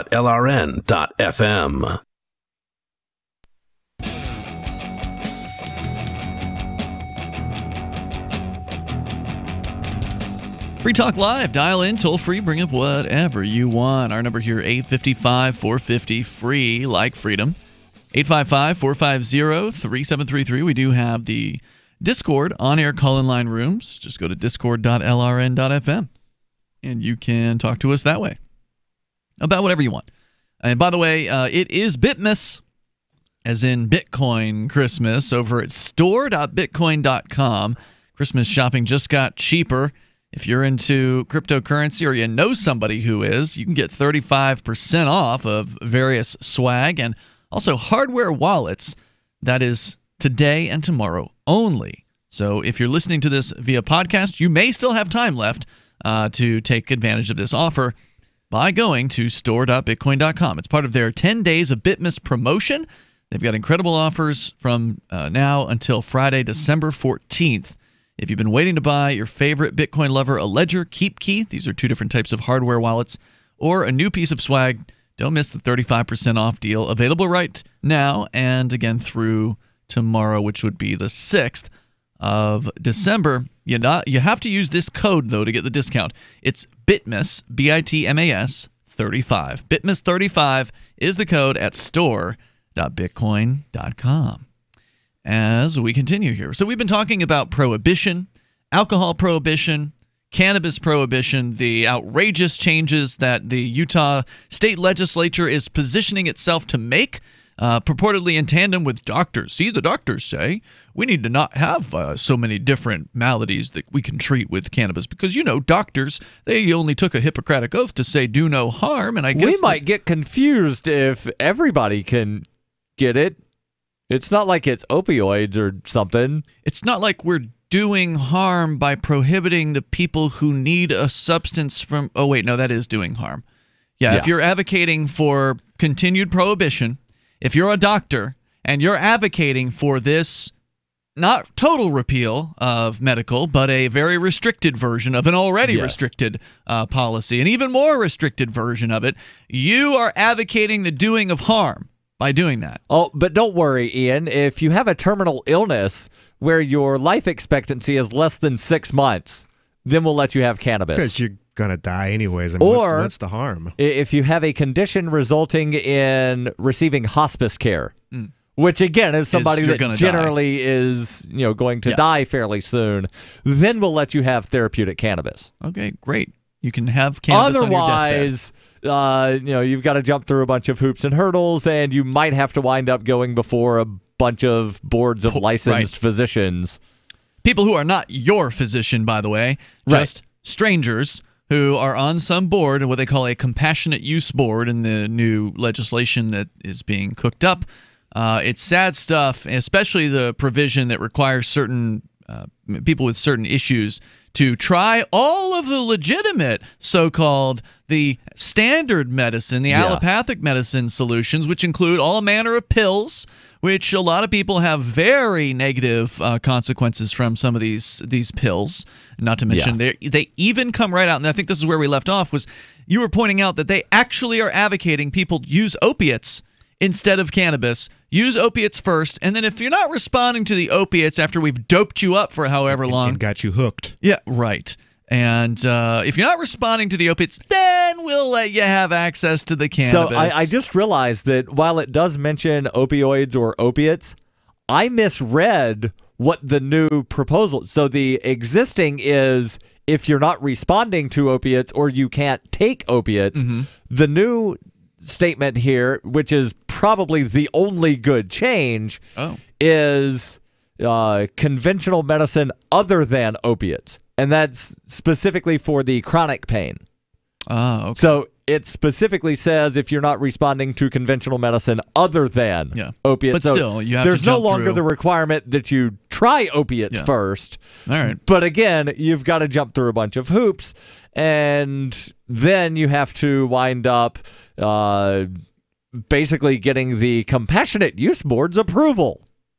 How easy that is a whole other on question. An individual case-by-case basis. Right. So Get ready to How do wait. you think that we got here? We have so many health professionals who have sworn this oath to do no harm, and yet conventional medicine in so many levels does so much harm. Because just Conan, there's this thing called a certificate of need, to where the existing medical providers get to determine whether or not we need more medical facilities. I mean, what's that have to do with the question that Conan's asking? I'm sorry. He's asking how we get to the point to where you've got medical professionals basically doing harm, and they controlling things. So in certain places, when somebody says, I think we need a new hospital here, the existing hospitals within like 100-mile radius get to vote if we need a new hospital. Yeah, but there would be so many whistleblowers who would be coming out saying, "Hey, look, this is why we got this hospital. It's because money. And here, all I want to do is I want to help people, but normally, money." What happens is the existing hospitals will say, we don't need this, so there is no certificate of need. So they're doing harm. You're saying that's doing harm. That is doing harm. And by this, restricting the market. By restricting the market costs. From, actually, if the market can sustain a hospital, it will survive. Sure. And here we have physicians basically voting on whether or not to prescribe to their patients things that the patient might want to try. Well, no. Nope. See, we went to medical school. There's the thing that floats around on social media all the time that says, don't confuse your Google searches with my medical degree. So, there are a lot of doctors this is about that money. wind up thinking that, because they went to medical school, they know your body better than you know your body. This is about control, and this is about money. Yes. Because if you have to go to a doctor who then has to legally put you through all of the paces of traditional treatments before you can get cannabis, that's just more doctor time. Yep. That's just more time going in. Doc, this didn't work. Doc, this didn't work. Doc, this didn't work. Every single visit is going to cost you more money, raise your insurance premiums, or whatever it ends up being. It's costly to have to jump through all those hoops. When what you could do is just say, "Hey, Doc, I've got this issue. I've seen online that it's helped by cannabis. I'd like to try cannabis." And if the doc's friendly to the issue, he would just say, "Okay, let's try that." And then right to the prescription, you go and you get it, and that's it. And then maybe it'll work, maybe it won't, but at least then you are the person who's leading your decision-making ability. Instead, this is saying, put all the control in the hands of the doctors. The doctors know what's best. Look, he's got a white lab coat on, and you should just do whatever it is he says, even if it's jumped through all these unnecessary hoops, because we, the legislature, have determined that is what's best for safety. And all of this supposedly being done in the name of children, which is ridiculous. I would like to think that it's a combination of laziness and an inability to adapt to changing times and to new science and to new knowledge. But I think that you're right. I think it really does come down to money and authoritarianism. I have the badge. I have the degree. And what do you know with your Google search? So get in line and take these pills, and hopefully it'll make you better. But don't be bringing me the silly Google search that says that something that grows in your backyard will do your body good, because it couldn't possibly work. But make sure you eat your vegetables that you grew in your backyard. That might be another option, though, that it is, how could something that some Jim Blow, some country bumpkin could grow in his backyard could actually create something that could cure humans of their ailments and treat them of their ailments better than this expensive-ass drug. Amazingly, that scientists have toiled over and sweated over. And billions have been poured into. Yeah. It just works that way for a lot of people. Versus something that just is grown naturally. It works that way for a lot of people. I mean, there was a guy who came to Keene once upon a time, and he was prone to seizures, and he didn't have access to his cannabis oil, and he started having seizures. And as soon as he got some cannabis oil back, he took that and stopped having seizures. And, you don't make that crap up. Right. You don't just make up that you're having seizures, fake a seizure so you can get some cannabis. This was the real deal, and it really did help him quickly. More coming up. We have some good news. The indictments against Ross Ulbricht in the District of Maryland were dismissed with prejudice, meaning they can never be refiled. This is especially good because those indictments contain the only charge ever made that Ross engaged in murder for hire. This was a serious allegation that Ross Ulbricht denies. It was never prosecuted or ruled on by a jury, but was trumpeted by the federal government and the media as if it were proven fact. The Maryland court held these indictments for almost 5 years, poisoning Ross's case and leaving him under a cloud of unproven allegations. As explained in Ross's appeal to the Supreme Court, the fact that the judge used these allegations to give Ross a draconian sentence of double life without parole violated his Sixth Amendment right to a jury trial. Judges are required to issue sentences based on convictions decided by a jury, not unproven allegations never even charged at trial. Although this is a positive development, the dropped indictment will not set Ross free. Now, a presidential pardon is Ross's only hope of freedom. Sign the petition at freeross.org. freeross.org. We know you've had Dragon's Breath in the morning, but you've got to experience Dragon's Breath at night. Wolf Hill Ammo's Dragon's Breath, an incendiary shotgun round in 12 gauge, 20 gauge, and a 410 with an amazing muzzle flash and a fireball that launches up to 125 yards. Pure fun to shoot. At Wolf Hill Ammo, we love shotguns and offer the best specialty shotgun ammo on the market. Visit wolfhillammo.com to see our large selection of specialty shotgun ammo at great prices with flat rate shipping. wolfhillammo.com. Want revenge on the common housefly? Well, after 10,000 years, someone has finally come up with a better way. The Bug Assault, a miniaturized shotgun, which utilizes ordinary table salt as ammunition. Non-toxic and no batteries required. So much fun, you'll forget you have a wife and kids. Makes the perfect stocking stuffer. Get your Bug Assault today and save $10 on the Bug Beam Laser Combo, only at bugassault.com. Is spreading the message of liberty, cryptocurrency, and peace around the globe worth $2 per month to you? As you may already know, in addition to our internet feed, LRN.FM broadcasts on free-to-air satellite across North and Central America, as well as Sub-Saharan Africa. And we've been available on satellite for free 24/7 since 2010. The LRN.FM free-to-air satellite signal is reaching some of the most oppressive regimes in the world, and there's no doubt our ideas are making an impact. You can learn more about the channel's impact by watching the 3-minute video at fund.lrn.fm. If you'd like to help free minds globally with our ideas of liberty, cryptocurrency, and peace, you can donate as little as $2 per month via fund.lrn.fm. You can help us continue and expand our satellite broadcast to multiple continents. Visit fund.lrn.fm today, and thank you for your help. Don't forget to share the link on social media. That's fund.lrn.fm. There are lots of ways to listen to Free Talk Live. Our podcast has been around since podcasts began, and now the FTL feed is loaded with content besides our full show archives. Did you know that we make it easy for you to customize your podcast subscriptions? We have different feeds, one that includes only our full shows, one with just the Daily Digest, and one with just the Edgington Post. You decide what you listen to. It's quick and easy to customize your feeds at feeds.freetalklive.com. That's feeds.freetalklive.com. My name is Jacob Hornberger. I'm president of the Future of Freedom Foundation, which Congressman Ron Paul awarded for having an outstanding freedom website. Write us at fff@fff.org, and we'll send you a free 3-month subscription to our monthly journal of libertarian essays and our booklet, Economic Liberty in the Constitution, which George Mason University economics professor Walter Williams praised in a recent column. That's fff@fff.org. Join the LRN.FM Discord for live chat 24/7 at discord.lrn.fm. That's discord.lrn.fm.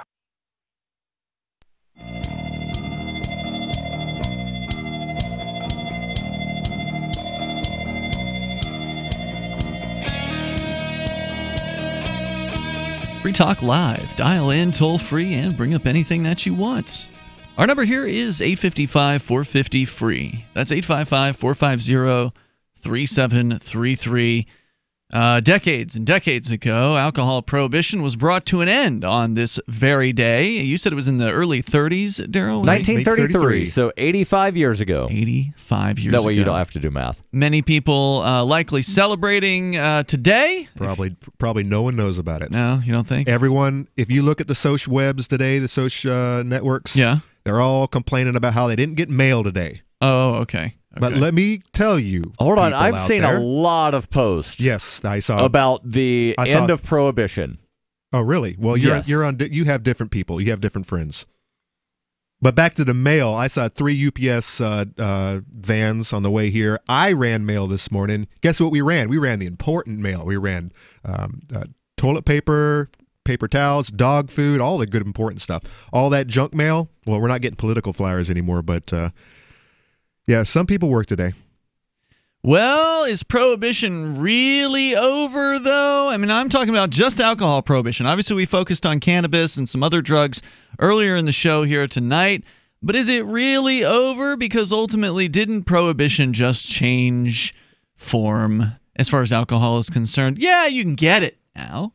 You can go, in fact, here in New Hampshire, you can go to a state-run liquor store and buy as much alcohol as you want to. In fact, I've heard that some of the alcohol dealers from other states will come up and buy their alcohol in New Hampshire. They come in their big white vans from New York and Connecticut and Massachusetts, and they fill her up. So that's a lot of revenue for us, which is why we are not.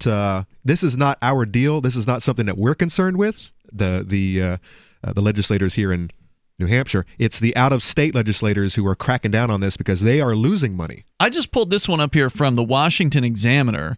I just did a quick search for alcohol prohibition on Google News, and this is exactly what I wanted to point out, which is, headline, Enjoy Prohibition Repeal Day, but these crazy alcohol laws show we have a long way to go, 85 years later. And it's probably mostly in taxation. So let me jump into it here. Happy Prohibition Repeal Day, or so you may think. Wednesday, December 5th, that's today, marks the 85th anniversary of Prohibition being officially repealed, ending our nation's failed experiment in banning alcohol. Booze enthusiasts around the country will likely head out to their nearest watering hole tonight and raise their glasses in a toast, celebrating the fact that our government no longer micromanages our booze. But is this true? You may take it as a truism that our alcohol markets have operated free and clear in the decades since Prohibition, but sadly, the reality is far more complex. Across the country, all levels of government continue to have woefully outdated and restrictive laws on their books concerning alcohol. Worst of all, many of these laws do little to protect public health and safety, but rather operate mainly to help vested economic interests. Few Americans appreciate the history of the immediate post-Prohibition era and how it continues to affect alcohol markets today. When the 21st Amendment repealed Prohibition in 1933, it devolved control over to the states. Crucially, the language of the 21st Amendment largely mirrors the language of the 18th, which originally instituted Prohibition, with the exception that it gives state governments, rather than the feds, near total control over alcohol. Yep. The result was a rush to regulate among state and local governments during Prohibition's aftermath. Many states established a control system in which the government itself controlled all sales of alcohol. In 2018, more than a dozen states still control alcohol sales at the retail level, forcing consumers to shop at government-run liquor stores. And then you have your dry states as well, where they actually close for days. Correct. Usually Sundays. There's dry counties still in some parts of the South. Yep. Is Alabama one of the states where there's dry counties? Last I knew, yes. And then there are also, interestingly enough, wet cities inside dry counties. Other states opted for a 3-tiered system of alcohol distribution that requires producers, wholesalers, and retailers of alcohol to be legally separate entities. New Hampshire is one such state that has that 3-tiered thing. Yep. And government run. Government has to sell all of the liquor. Correct. And as I understand it, on that government sells all the liquor, that means that the bars and the restaurants that have liquor licenses, they have to order through the government. The government. A requirement that's not present, he says, in nearly any other industry for these things to be separate. You can't go in most states that have this 3-tiered system, you cannot buy from the manufacturer. Why? Well, because somebody wanted to protect their middleman status. Somebody who was connected with the government said, whoa, yeah, you might be repealing Prohibition there, buddy, but we need to make sure that I can stay in business here. I have an important role as a middleman, taking alcohol from one person and bringing it to other people. And we need to make sure those other people can't just jump over my head and go straight to the person who makes it. And that's what these laws are all about. It has nothing to do with any kind of protection of the people or the drinkers or anything like that. It has to do with protecting the business person who's in the middle. Going on, he says, we continue to live with these outdated regulatory systems. States like Virginia strictly control all sales of distilled spirits and charge ludicrous markups that accrue to government coffers, while 3-tiered states like Maryland require brewers to buy back a portion of their own beer from wholesalers before they can sell it in their own tap rooms. What? Yeah, so you can sell your own beer, but first you have to sell it to the wholesaler, then buy it at their wholesale price or retail price or whatever it is, before you can then sell it to your own people. You would buy it back from them. So it's akin to, and a lot of bookstores will do this. So let's say Toadstool, which is a local bookstore, calls up Random House and says, we want 100 copies of this new book by, fill in the blank new author. They only sell 40 copies. They then call up Random House and say, we only sold 40 copies, buy back those other 60. So it's basically you're renting the space. So with this... Are you sure this is the same thing? Because why would... So wholesaler says, we think we need 100 cases of this new beer. We only... And then That's 3 not what months they're later, talking about here. we only sold 40. You have to buy back from the wholesaler. Yeah, that's not what they're talking about here. Not only that, but that's not a law. That's just the wholesaler's rule. That's business. What they're talking about here is, okay, so you're a creator of a distilled spirit, right? You want to sell it in, beer. Free Talk Lager. You're brewing beer. Yep, and Free Talk Lager. You want to open up in a state like, Virginia here, or Maryland, thank you. So this may not apply here in New Hampshire, but in Maryland, where you can open your own tap room as the manufacturer of this beer, you have to buy it from your wholesaler as a product. I heard, when I heard buy back, I thought it was you have to buy what they don't sell. No, this is what you want to sell. So basically, that's ridiculous. So basically, all right, let me get this straight. You create a beer, Free Talk Lager. Yep. You sell it. You basically distribute. And I'm a mega beer man. This isn't a micro nano brew thing. This is for a mega company, right? You basically the big companies don't have taste rooms. Oh, they don't? No. Okay. All right. You open your own taste room, and so basically you have to distribute your product to a wholesaler. And you have to buy your own product from them, from that wholesaler, even though you could have just with their markup. Exactly. Right. So even though you could have just taken it from one room to another room. Right. So you can't do. This is all right. Well, there's that new brewery that opened up in Keene. The one that takes crypto. Yes. So if this were New Hampshire, they couldn't just pipe in the stuff from that back room. They'd have to sell it to the wholesaler and then buy the kegs back. Like I said, I don't think this probably applies. I don't know if this applies to the small breweries like that. Those are generally the ones that have tasting rooms. Now, when I said that the big ones don't have the word isn't tasting room, it's tap room. Okay. So if you want to open up a place where people can buy your beer on tap, then you have to buy it back from your wholesaler. And then whatever their I'm rates curious, how they define tap room in their statute. It's nuts. My guess is that tap room and tasting room are going to be the same thing. Yeah, I don't know. The examples of post-prohibition legal relics don't stop there. Indiana has a ridiculous prohibition on selling refrigerated beer in gas stations and convenience stores. Utah's Zion Curtain mandates that bartenders mix cocktails behind partitions or other barrier zones so as to not allow minors to see a drink being made. Oh, yeah, I've heard about this.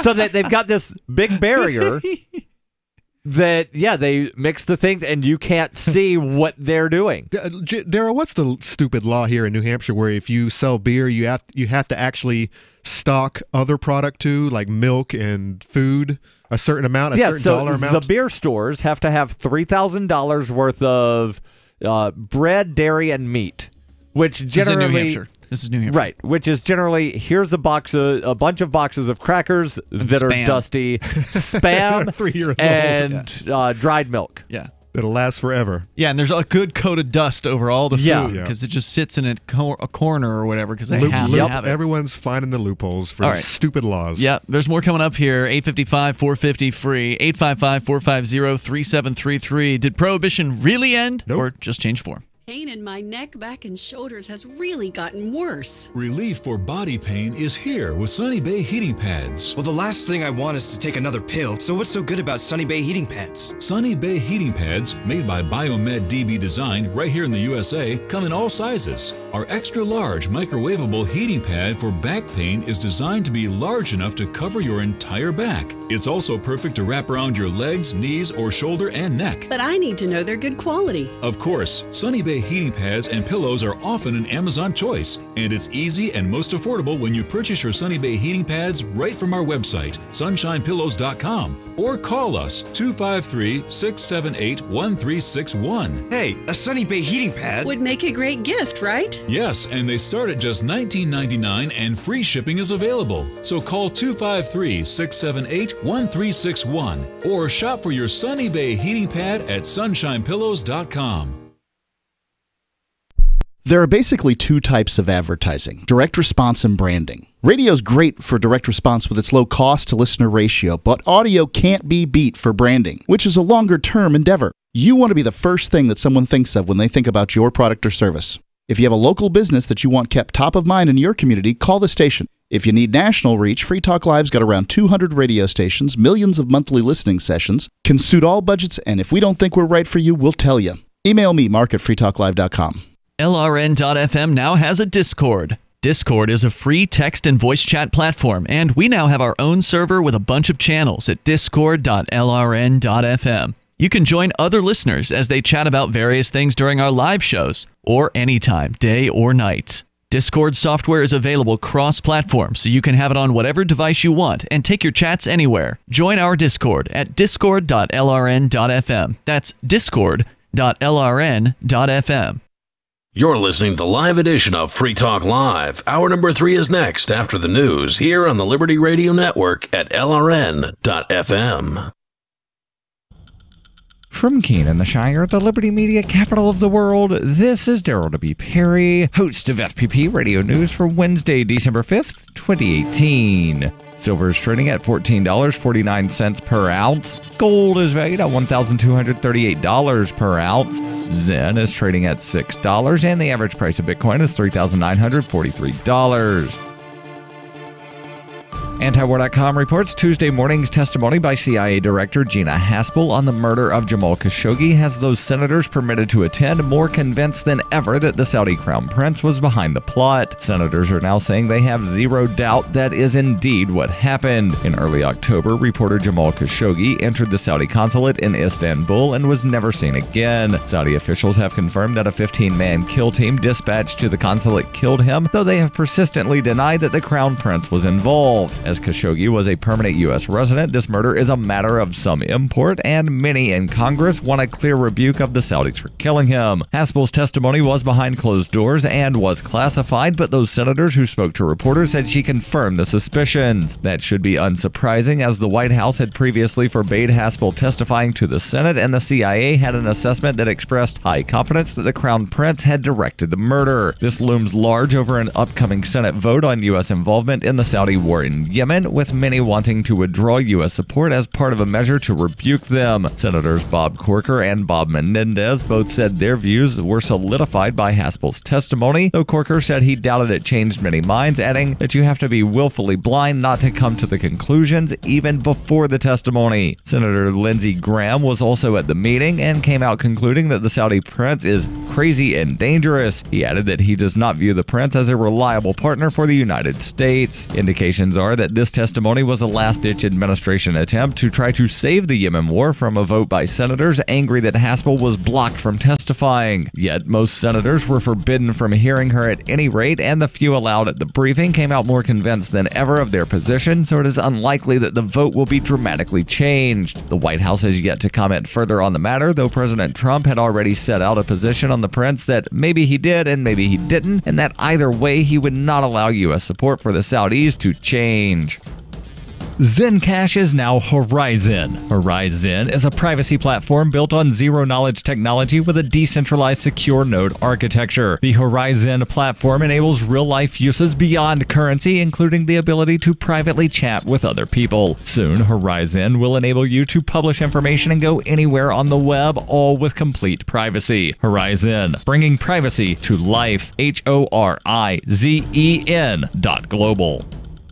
UPI reports Roger Stone, a political ally of President Donald Trump, declined to share documents or testify before Senate Judiciary Committee members by invoking his Fifth Amendment protection, according to a letter from his attorney released on Tuesday. Senator Dianne Feinstein, the committee's ranking Democrat, released the letter by Grant Smith dated December 3rd. The senator from California sought information from Stone about any links between Trump and Russia. Feinstein can't subpoena Stone to testify before lawmakers or deliver documents. Judiciary Committee Chairman Chuck Grassley of Iowa can compel him to cooperate, though. Smith wrote, "This reply in response to the request by you is written with the utmost respect for the committee and its staff. Mr. Stone's invocation of his Fifth Amendment privilege must be understood by all to be the assertion of a constitutional right by an innocent citizen who denounces secrecy." The attorney said responding to the unreasonable broad scope of the imprecise fishing expedition request would be unquestionable by a testimonial act protected by the U.S. Constitution. The United States Supreme Court has held that the production of documents is subject to Fifth Amendment protection. Stone is concurrently being investigated in special counsel Robert Mueller's probe into alleged Russian interference in the 2016 presidential election and possible collusion with the Trump campaign. Allegations include that Stone had knowledge of WikiLeaks' plan to dump Hillary Clinton campaign emails in October 2016. Stone denied he had any advanced knowledge about the information despite tweets foreshadowing the content of the emails. He said that they were educated guesses and indirect information from an intermediary with WikiLeaks.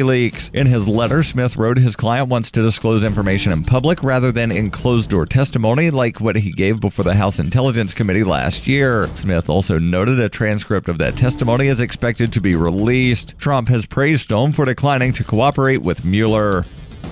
You can support FPP Radio by joining the Fans program. To learn more or to join the Fans program, visit fans.fppradio.com. This has been FPP Radio News, online at fppradio.com.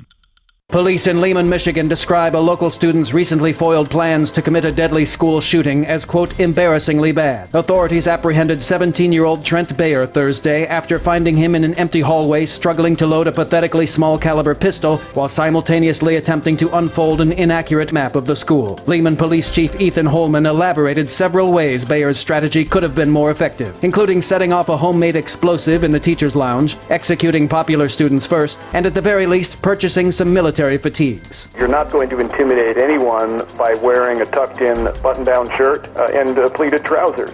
In other news, a jar of change on a dresser is sadly factoring into a number of financial decisions. A teen zebra doesn't give a shit how much you honk, it's not getting out of the road. And Dad's new 20-year-old Thai boyfriend really sucks at categories. And don't forget to never ever drink Pepsi Cola, whose dipshit marketing team backed out of a full-page ad buy at the last minute. For more news, visit theonion.com/newsbeat.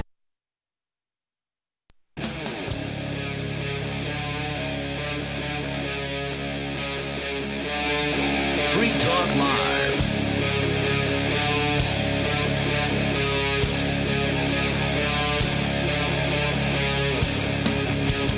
Free Talk Live. Dial in toll free and take control of the airwaves here. You can bring up anything that you want. We're talking about ridiculous alcohol laws, and there are way too many that we can even talk about.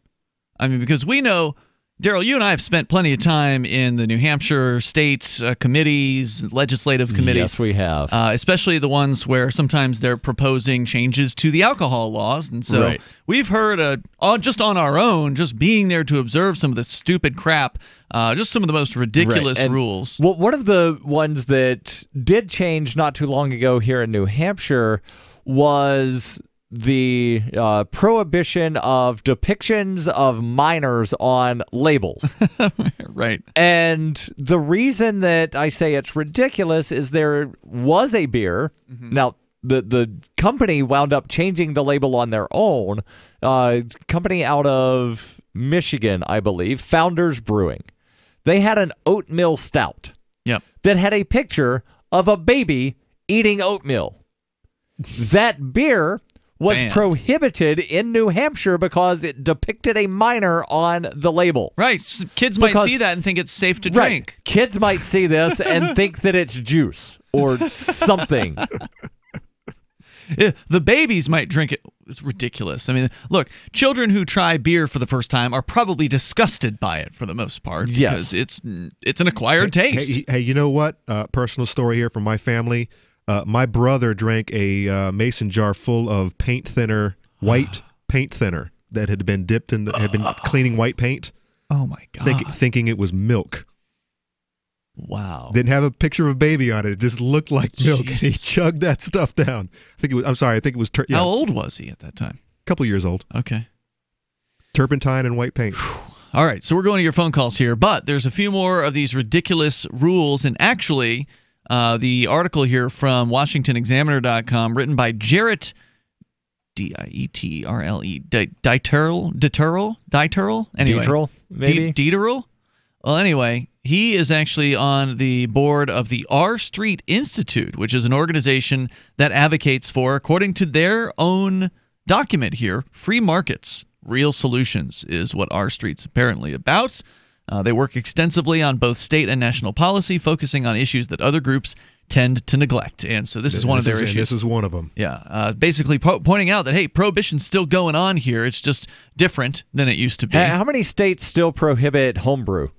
I don't know. That's a good question. By the way, same thing with slavery. It's still going strong. Just slavery light. We're going to go to your phone calls here, but I did pull up their document. So basically this article that we were reading in the last hour, which kind of mentions some of the stupid rules, they actually have an article that goes into 12 of them and gets into a little bit more detail on all these dumb rules. We can share some of those with you coming up here, like how Utah has a curtain rule that requires bartenders mix cocktails behind a partition or another barrier so as to not allow minors, supposedly, to see a drink being made. So you just don't let the 12-year-olds in your bar? Even though they're making martinis on the movies all the time. Yeah. Oh, wait.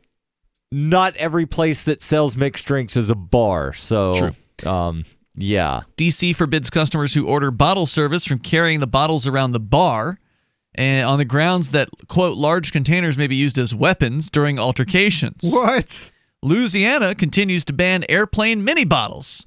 The examples of insane alcohol regulations are so plentiful that we at R Street Institute recently compiled a whole report on America's dumbest drinks laws. So that's what I pulled up here. Let's go first, though, to Dillmen88 on the line here over at the Discord on-air call-in lines over at discord.lrn.fm. However, if you don't unmute your microphone, Dillman, we will not be able to hear what it is that you have to say. There you go. Go ahead. Hello. You're on the air. I know it was working before when I screened your call. Dillman going once. Dillman going twice. All right, apparently he's having some trouble there. So here is the piece, which is, by the way, an 11-page long PDF file from the folks over at R Street. I don't think we're going to go through all of these, but I'll read you the 12, and y'all can tell me which one you want to hear more about, okay? Yeah, I just pulled this document up myself. All right. Virginia's got a ratio of food to beer, food to alcohol. It's kind of like what we were just talking about just now in New Hampshire. No. This is completely different. Let's talk about this Let's get into it. Virginia has many nonsensical booze laws, not least of which is its famous, or rather infamous, food-beverage ratio. This law requires bars and restaurants to sell $45 worth of food or non-alcoholic drinks for every $55 worth of hard spirits they sell. That's not a whole lot. That's a couple of drinks. What? $55 is a couple of drinks? Hard drinks. Where the hell are you buying your drinks? Hard drink includes $5 beer. Okay. What? Dude, you can go down to Thirsty Owl tonight and get a well drink for $2. Have you never heard of hard cola? That's anything with alcohol in it. All right, but beer is considered a hard drink? Yes. Okay. Even if it's hard liquor. Hey, I don't go out because every time I go out I see these $10 drinks. I'm like, I'm not buying your crap. Where the hell are you? Hold on, this Manhattan, you're going to pay $10. Go to Target. They've got a beer section, and in that beer section, they have hard grape soda. Okay, yeah. That just means it has alcohol in it. Yeah, but 30 seconds ago, I wasn't considering beer as a hard drink on this list. All right, so beer is hard. All right, go. Okay, but even so, Conan, look, we're not talking about Manhattan here or a hotel bar. Yeah, you might pay $10 for a beer in those places, but in Keene, New Hampshire, you go down to Thirsty Owl, you can pay $2, $1, $3. Here's the thing: a lot of people that go to bars to drink, they're not buying food; they're buying drinks. Correct. And so they have to just sell. And it doesn't say here they have to sell the drinks to the same person as they sell the food. So it may not seem remarkable, but requiring establishments to offset liquor sales with food sales makes it nearly impossible for high-end craft cocktail bars, speakeasies, or martini lounges to survive, since their business models revolve around expensive drinks and little to no served food. Even worse, the law only applies to distilled spirits, meaning that beer and wine are arbitrarily excluded. So in this case, beer's okay. The ratio traces its roots to the aftermath of Prohibition. In 1933, it was illegal for any restaurant in Virginia to sell alcohol. By 1968, the Mixed Beverage Act gave municipalities the autonomy to decide the ratios for themselves, but also introduced the rule that restaurants could not make more money selling alcohol than food. This requirement was eventually codified to a 45-55 food-to-alcohol sales ratio, and today the law lives on because a group of powerful restaurateurs insist that high-end bars are detrimental to society. There you go. Yep. They've gotten reign of the power, and they're keeping it. They're not they're not handing it out. They don't want anybody to compete with their restaurant bar. And then looking at I actually pulled up the statute here. They make reference to hotels that have less than a certain number of bedrooms, hotels that have more than a certain number of bedrooms, and then there's an entire paragraph of regulations about each of those. And is this in the alcohol regulations? In the Virginia Mixed Beverage License. So there's different rules for mixed beverages that apply to certain size hotels. That's what this thing is that we're reading about. The ratios applies for the Mixed Beverage License, and then within that, there are different regulations about where things can be served in different sized hotels. In reality, however, these interests are using the law as a protectionist cudgel against competition from new business models like cocktail lounges or whiskey bars. Virginians enjoy classy cocktails as much as their neighboring states, but until this law is scrapped, they'll have to take their business elsewhere. And then if you are a caterer with a mixed beverage license, then you can only do up to 12 gatherings per year. My God, how do you make any money at that?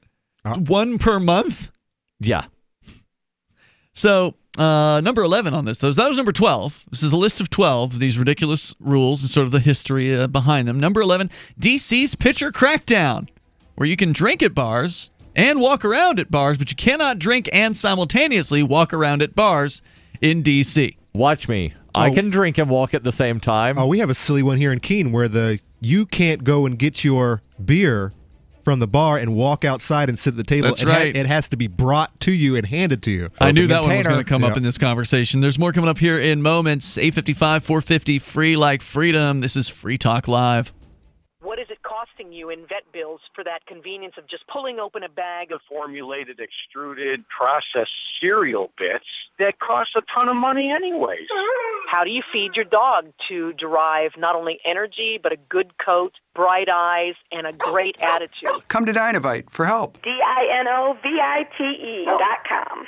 I found his raw meat diet on Dynovite.com with just the raw meat and the eggs and the Dynovite and the Super Omega on top of it. Try Super Omega Fish Oil. Buy 2, get 1 free. Ground beef, white rice, eggs, including the shells, and the Dynovite supplement, and then the Lico Chops. Try Lico Chops. Buy 2, get 1 free. It just balances out his body and his mind and his spirit. Adding Dynovite to their diet has every single dog in my kennel looking better than they have ever looked. Their skin is so much better now that they're on the raw diet. I don't even give them the kibble anymore. DINOVITE.com. Are you a cryptocurrency advocate? The Crypto Tip is the ideal outreach tool to help new people discover cryptocurrency. It's a printable business card-sized tip that you can give to service providers, preferably in addition to a good cash tip. When the server scans the QR code, it'll bring up an explanation of cryptocurrency, how to install a wallet, and allow them to claim the tip. If they don't claim the crypto, you get your tip refunded to you after a time period you specify. Plus, if they do claim the tip, you get an email alert. Create as many tips as you want at cryptotip.org. That's cryptotip.org. Do you operate a retail business and are looking for a solution for point-of-sale cryptocurrency acceptance? It's never been easier thanks to AnyPay.global. There's no paperwork or approval process to open an account. If you already have a tablet at your cash register, you're almost done. Just sign up at AnyPay.global, drop your personal crypto wallet addresses in our setup page, and then load our app. That's it. You're accepting cryptocurrency like Bitcoin and Dash at your store. Get started now at AnyPay.global. That's AnyPay.global. House of Representatives Bill 323, the IHOP should stay open all night so we can get some Pancakes Act. This bill was submitted for immediate review very late last night under the provisions of the National Emergency Legislation Act. Can we dim the lights? It's really bright. H.R. 323 would by federal order require all IHOP restaurants to, quote, remain open 24 hours effective right this minute, even if some manager has to get out of bed and drive down here to start making some pancakes. Well, we stand by the bill. Right. We wrote it, apparently. This bill would also require the federal government pay to build a tram or monorail or whatever connecting the Black Sheep Pub on North Capitol Street to all IHOP restaurants. I think in the we made city. some illustrations of The bill that. gives the estimated cost of the tram as probably not even that much. You are wasting my time and the time of this committee. I gotta go. What? Congressman, this committee is still in session. You can't... This is the Onion News Network. The LRN.FM social media channels have been revamped. We've eliminated Facebook and focused on other platforms like Twitter and Mastodon, the decentralized alternative to Twitter. On our accounts, you'll find posts from multiple LRN.FM show hosts together in one place. Follow us on Twitter at twitter.lrn.fm, or better yet, move to the decentralized Mastodon social media platform at toot.lrn.fm, toot.lrn.fm. I think you'll like it. This Your Family Today tip is brought to you by Ovaltine. Give your kids the nutrition they need to be their best. Visit us at ovaltineusa.com. Telling your child about healthy food choices is important, but showing her what to eat goes a lot further. Have her help create the grocery list, then bring her to the store with you. Picking out healthy foods together helps kids get in the habit of thinking about what they're eating every day. For more tips like these, visit us at parenthood.com/yourfamilytoday. You're listening to the best liberty-oriented audio streamed around the clock, on the air and online. This is the Liberty Radio Network at LRN.FM.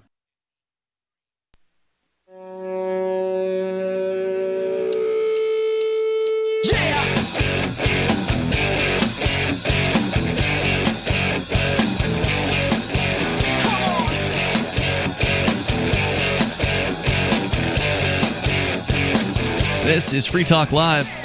Dial in toll free, bring up what you want. Here, our number, 855-450, free like freedom. That's 855-450-3733. We're talking about ridiculous alcohol laws that exist across the United States in various different states. We're going to continue on that list thanks to R Street, which seems like a pretty freedom-oriented group. I like the language that they use to talk about these things. They claim they're for free markets, so I hope that we'll see more from this group in the future. I was looking through their website, and they've got a lot of stuff on the issue of alcohol prohibition that's there right now. So with you in the studio tonight, by the way, it's Ian. And Conan. And Darryl. Coming up in just over 2 months from now, it's Anarchapulco 2019, February 14th through the 17th. It's going to be a great event, as it was this year. It was sold out in 2018, so you ought to expect it to sell out again in 2019, because Ron Paul's going to be there. He's going to be back. He was there this year and just packed the house. It was incredible, standing room only, and if you've never seen Ron Paul before, then this may be one of your last chances to do so. Go to anarchapulco.com. You can use code FTL, get a discount on your tickets. It's anarchapulco.com. February 14th through the 17th. Not just Ron Paul, though. Of course, Judge Andrew Napolitano will be there.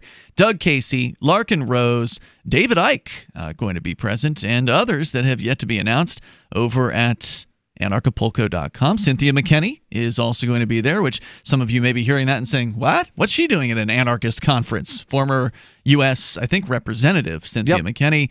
Turns out, former Green Party presidential candidate. Yeah, the last person you might expect to show up at an anarchist convention, but it turns out she's gone anarchist.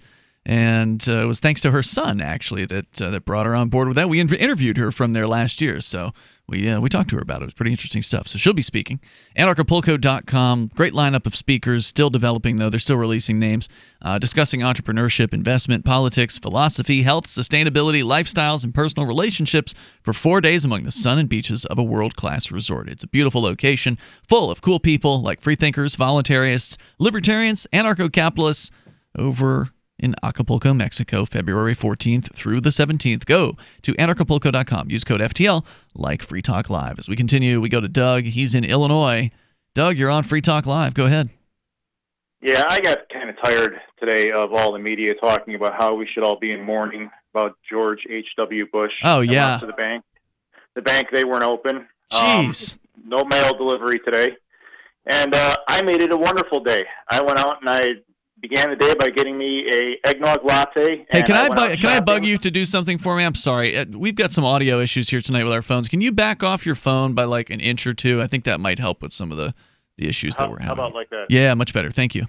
Better? Yep. I had a wonderful day today. I went out, got me an eggnog latte. I went out shopping. Terrific mood. I mean, the nerve of them to tell people that a man who killed, how many people made incredible carnage around the world. Yep. And we should feel bad about him. I am not going in with that propaganda, and I hope that all the other people didn't either. You should have had a wonderful day today. You should have turned your radio off, your TV off, and you should have went out, and it should have been a beautiful day. But the fact that I hope that George H.W. Bush will be burning in hell. That can be what I hope. There will be a hell for him to burn in. The most obnoxious point about all of this is that a lot of the people who were saying exactly what you're saying right now, they were saying it 10, 15, 20 years ago. Now they're sad, right? Now they're talking about his dog, his therapy dog. Yeah. And he's like, oh my God, who's going to adopt his dog? And he was such a gentle man, and he was so cordial, and he was all... Good God, I mean, it's just forget about all the bombs that he had dropped on Iraq. Just forget about all that. Now, I have an opinion about that, and that is, it's all Trump. It's all... Hold on, George H.W. Bush didn't drop bombs, Trump did? It doesn't matter. This guy Bush is so much better in their opinion than Trump. They're actually coming out and they're embracing this guy in order to downplay their hate for Trump. No, dude, it happens every time a politician dies. Not this bad. It's not. It has never been. It has never been this bad. Dude, when John McCain died, everybody that was talking about how horrible he was, all of a sudden, he was such a great politician. Because Trump was president. Because Trump was president. No, dude. Go back before. There are people like that should that should have be honored upon death. One of them can be like Ron Paul or Murray Rothbard. Mm-hmm. People that advocate, not going to war if we really don't have to. People that advocate private property and in being an individual and liberty and freedom. They're the type of people that we should honor upon death. Agreed. Not people who are pretty much like a, what do you call that? A wolf guarding the hen. You know what I mean? George Bush advocated freedom, or he talked about freedom and liberty, but he didn't actually do anything to advocate it. You know what I mean? He did nothing to advocate it. Worse, he destroyed it by continuing the war on drugs, escalating that, creating a war in Iraq, destroying innocent lives, and locking innocent people up behind bars. And Conan, I got to agree with Darryl on this. If you go back and you look at the death of Ronald Reagan, you go back and you look at the death of Nixon, as Jackie pointed out in our Discord chat, the same worship of these politicians is present there. I'm not Princess Diana. Yeah, I'm not denying that at all about Reagan, but Bush and McCain are different levels. The left have been crucifying them for so many years, and then all of a sudden something has changed.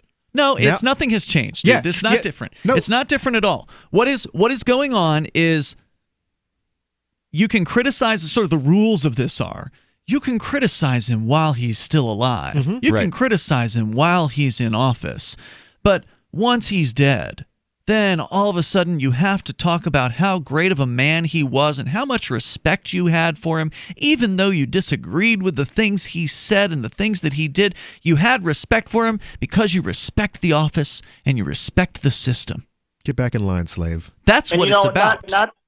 Not to bring up a different radio program, but another libertarian program can be part of the problem. And on there, Dave had been talking about how, younger people, they watch that type of thing where they honor people like that, and then they kind of emulate that. You know what I mean? They want to become like that.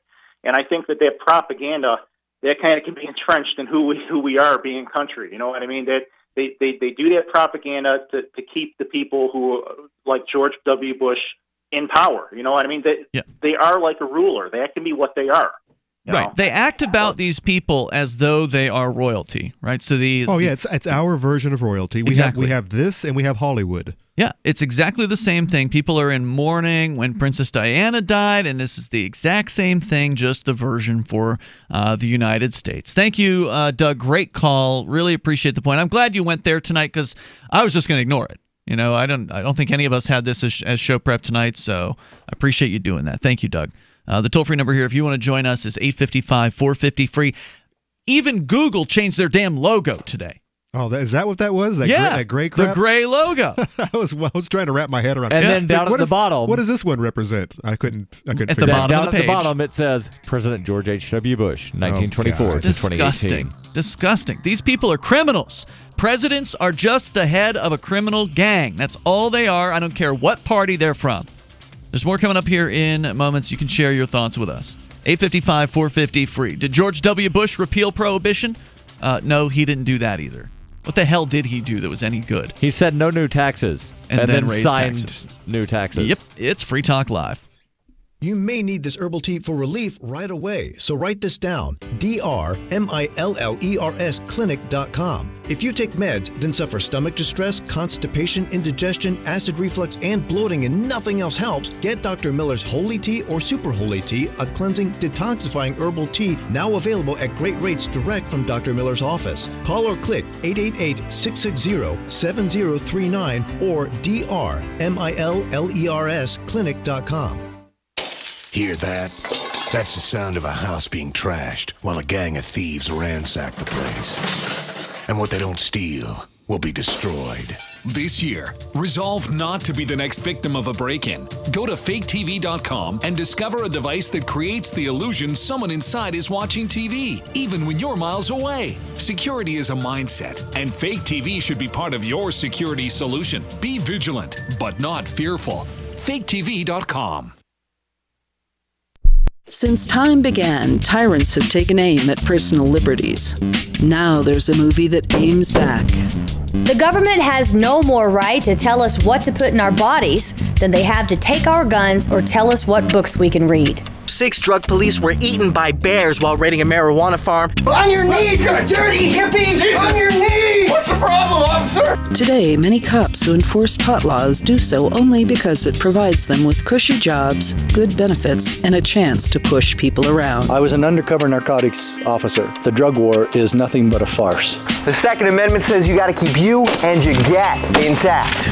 Guns and Weed, The Road to Freedom. A film by Michael W. Dean and Nima Vadadi.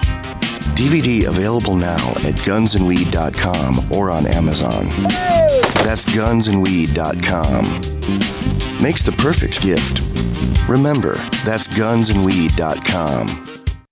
What do you shop for that you could otherwise buy at Amazon? Pretty much everything, right? Amazon has competitive pricing and they deliver, and that's a big plus. If you could plan ahead in your shopping, would you be interested in saving up to 33%? There's a catch. You have to do your shopping in Bitcoin. But imagine those savings. It's like a huge raise. All you have to do is go to saveatpurse.com. We've saved thousands, and you can too. Plan ahead and save. Saveatpurse.com. Did you know we've taken our LRN.FM telephone listen line to a new level with the LRN.FM audio on demand line? Now you can call 712-770-8447 anytime and listen to LRN.FM's live feed. And you can listen to a bunch of our original shows on demand. Long distance fees may apply. Just dial 712-770-8447 and choose from the menu. 712-770-8447. Hi, I'm Montel Williams. Most of you know me as a talk show host, but I'm also an author, actor, single father of 4, a fitness writer, avid snowboarder, and I'm also a medical marijuana patient. Like many of the million people who are living with multiple sclerosis, I'm in pain every single day. And sometimes my nerves are so raw that if you brushed up against me in an elevator, I'd scream. I can't sleep at night from the pain, and sometimes the spasms in my legs are so intense they will wake me up throughout the night. I've tried the strongest prescription medications available, and I'm going to tell you, they do not work. In fact, they leave me in a stupor, and most of the time, it's impossible to even live your life. Now, I've tried medical marijuana, and I'm going to tell you something, it works. If you'd like more information about medical marijuana, you can contact the Marijuana Policy Project at mpp.org or call 1-877-JOIN-MPP. Do you love Twitter? Make sure you favorite the LRN.FM Twitter account so you can receive our tweets at twitter.lrn.fm. That's twitter.lrn.fm.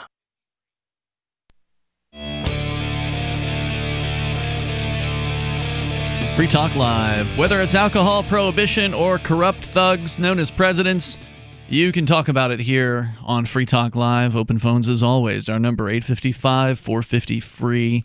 That's 855-450-3733. The Discord on-air call-in line rooms are available to you as well. Go to discord.lrn.fm to jump into one of those.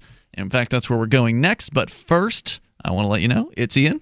And Conan. And Darryl. All right, we're going back to the phones here, and then we continue on the prohibition topic. Alcohol prohibition ended, purportedly, 85 years ago today, 1933.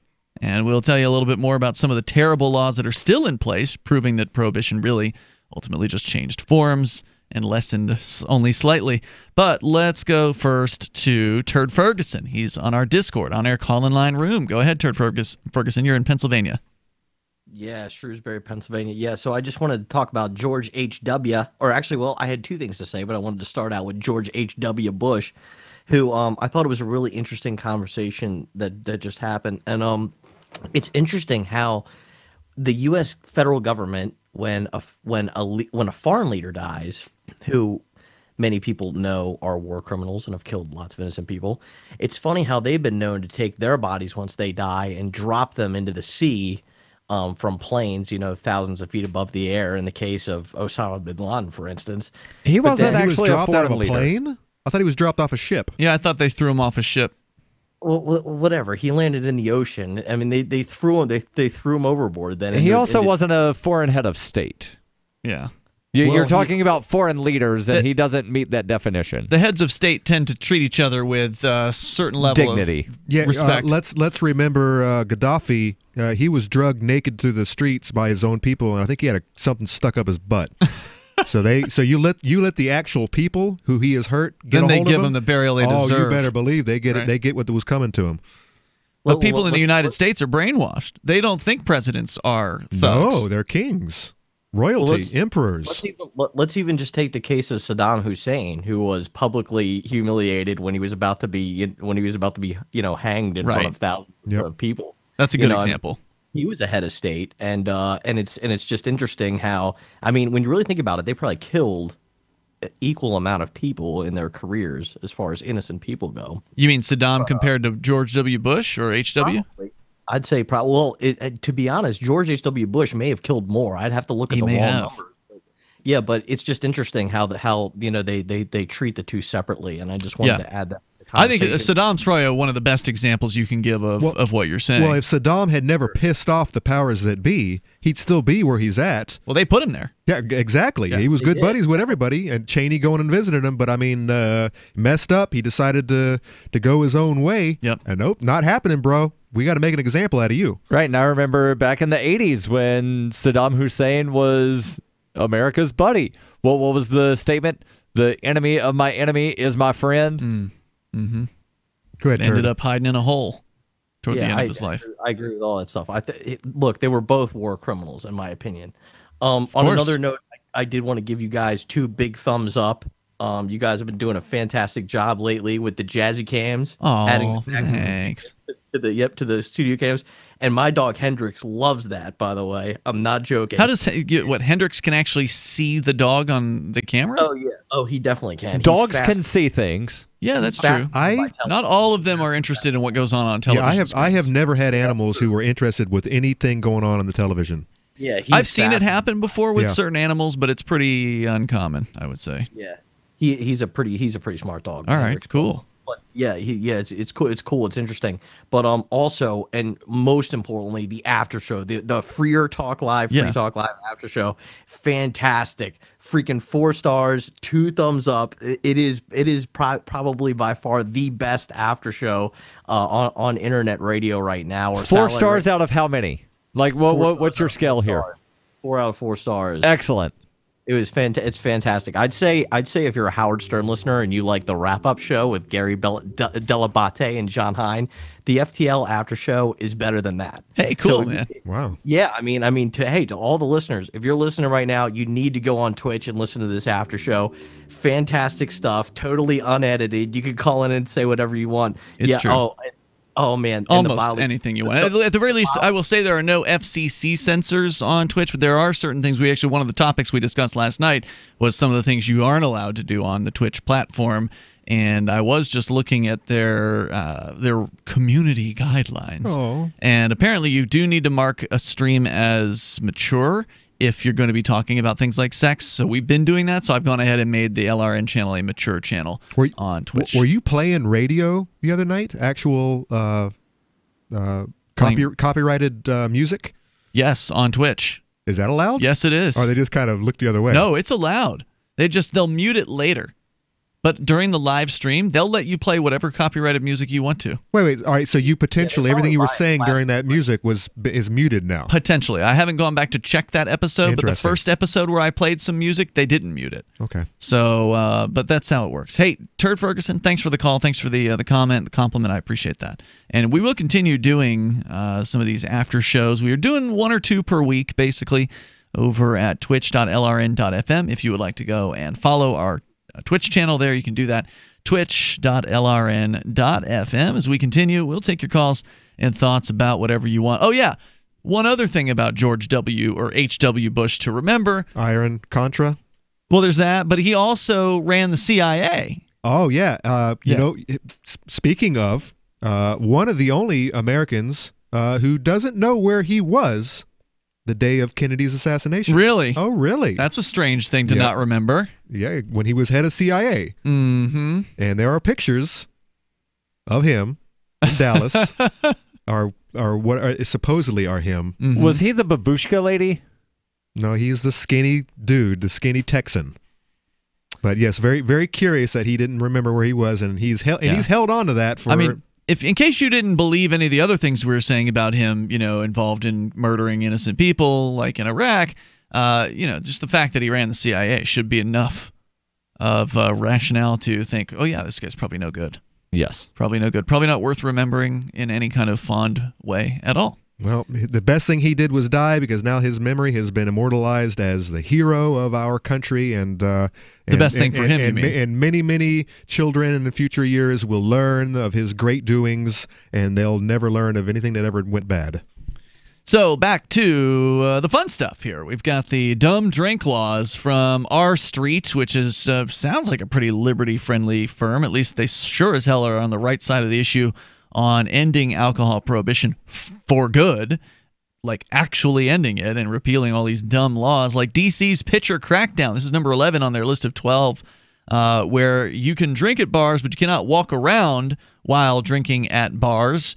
Walk around, I think this means you can't walk around with the pitcher. The pitcher, correct. Also, bottles of vodka and ostensibly even double shots. You're not allowed to walk with those either, apparently. And it does say that Vermont prohibits pitchers larger than 32 ounces. And in D.C., you are allowed to pick up the pitcher to take a picture of it. You can fill your own glass, but you can't walk around with the pitcher. Can I make all of my own pitchers? Like, can I get mason jars and attach handles to them? Or can I bring my own mason jar to the bar? Probably not. Number 10 on the list here, Utah's modified Zion curtain, which we discussed earlier. We did discuss it earlier, where the law is requiring restaurants to erect a partition between the area where bartenders sit, or where bartenders are mixing cocktails, and where the restaurant patrons sit. This is, of course, to protect the precious little children from having to view booze being served and enjoyed by adults, even though every other state in America allows bars just to function without any deleterious effects. It might seem like good news, then, that Utah recently decided to tear down its Zion curtain. Sadly, however, its effort to reform the law was far from straightforward. Now, restaurants in the state essentially have three options: keep the existing wall, create a smaller 42-inch barrier, or create a 10-foot buffer zone around the bar so that children cannot enter. Restaurants and bars are all now also required to hang a sign in the window declaring whether they are a restaurant or a bar. We need moats around the bars. I want to know why it's called a Zion curtain. I want to know the etymology behind that. The toll-free number here is 855-450-FREE, 855-450-3733. More ridiculous alcohol laws coming up. It's Free Talk Live. Does your dog itch, scratch, stink, or shed like crazy? Come to Dynavite for help. Order a 90-day supply of Dynavite. Dynavite for life. Pick up 2 tubes of Doggo Suds. Get the 3rd tube free. Peppermint, tea tree, lavender, Doggo Sud shampoo. Made with all-natural coconut, jojoba, aloe. Great for healthy skin and soft, shiny coats. But no itchy, harsh chemicals. Lather up, rinse away. Try Doggo Suds. Buy 2, get 1 free. At Dynavite.com. DINOVITE.com. Bitcoin.com is delighted to announce their latest partnership with the gift card specialists at eGifter. With many of the world's leading brands on their roster, it is now easier than ever to get the gift cards of your favorite brands with Bitcoin Cash. To get started, just follow these simple steps. Visit giftcards.bitcoin.com, pick the gift card you want, follow the instructions on your screen, and make your payment using your Bitcoin Cash wallet. Sit tight and your gift card will be delivered to you as soon as it's ready. That's giftcards.bitcoin.com.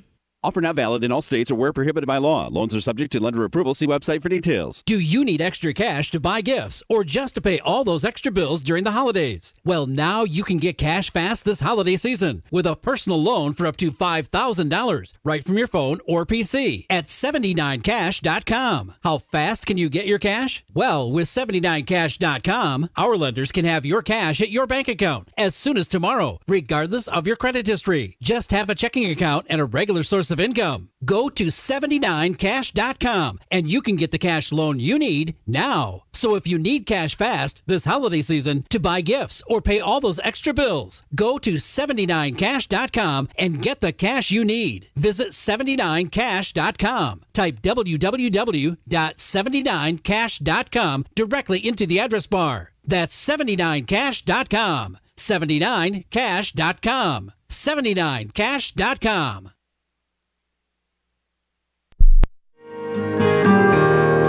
So the protection of life, liberty, and property is what the Free State Project is all about. But it's an effort to move 20,000 people who understand. It's about demonstrating to the entire country that, yeah, we can have a free market, a truly free market. Making it just a freer, great place to live. It's the world's largest voluntarist libertarian community, and it's only getting bigger. That's amazing, to be able to move to a place where other people passionately believe in being free and independent. What the Free State Project is managing to do, though, is to put their money where their mouth is. It's physically getting up across the country and saying, let's go someplace and let's demonstrate the power of these ideas. There's a lot of kind of philosophy that surrounds liberty. There's a lot of thinking about it and talking about it. But here in New Hampshire, people are doing it. 101 Reasons Liberty Lives in New Hampshire, a documentary by Free State Project early movers. Watch it free at 101reasonsfilm.com. 101reasonsfilm.com. If you want to know the latest about Free Talk Live before we go on the air, all you need to decide is how you want it delivered. It's your choice. Visit news.freetalklive.com. You can get emailed announcements and participate in contests via our email updates list. Plus, we have a Twitter account that you can follow and a Facebook page where you can become a fan. So visit news.freetalklive.com to get news about Free Talk Live as soon as it's announced and the way you want it delivered at news.freetalklive.com. That's news.freetalklive.com. Looking for a great real estate investment? Consider New Hampshire, which is ground zero for the Liberty Movement. Your first call should be to Mark Worden from Porcupine Real Estate. He's more than just a real estate agent. He's your New Hampshire concierge. Where are the best places to live? Do you want farm, city, the burbs, or forest? Do you want a duplex or multifamily building so that renters pay your mortgage? There are homes in all price ranges in New Hampshire, and Mark can help with financing too. Invest in liberty and property. Mark Worden can help. PorcupineRealEstate.com. You can put the Liberty Radio Network on the air in your area. Visit broadcast.lrn.fm to learn how. Broadcast.lrn.fm.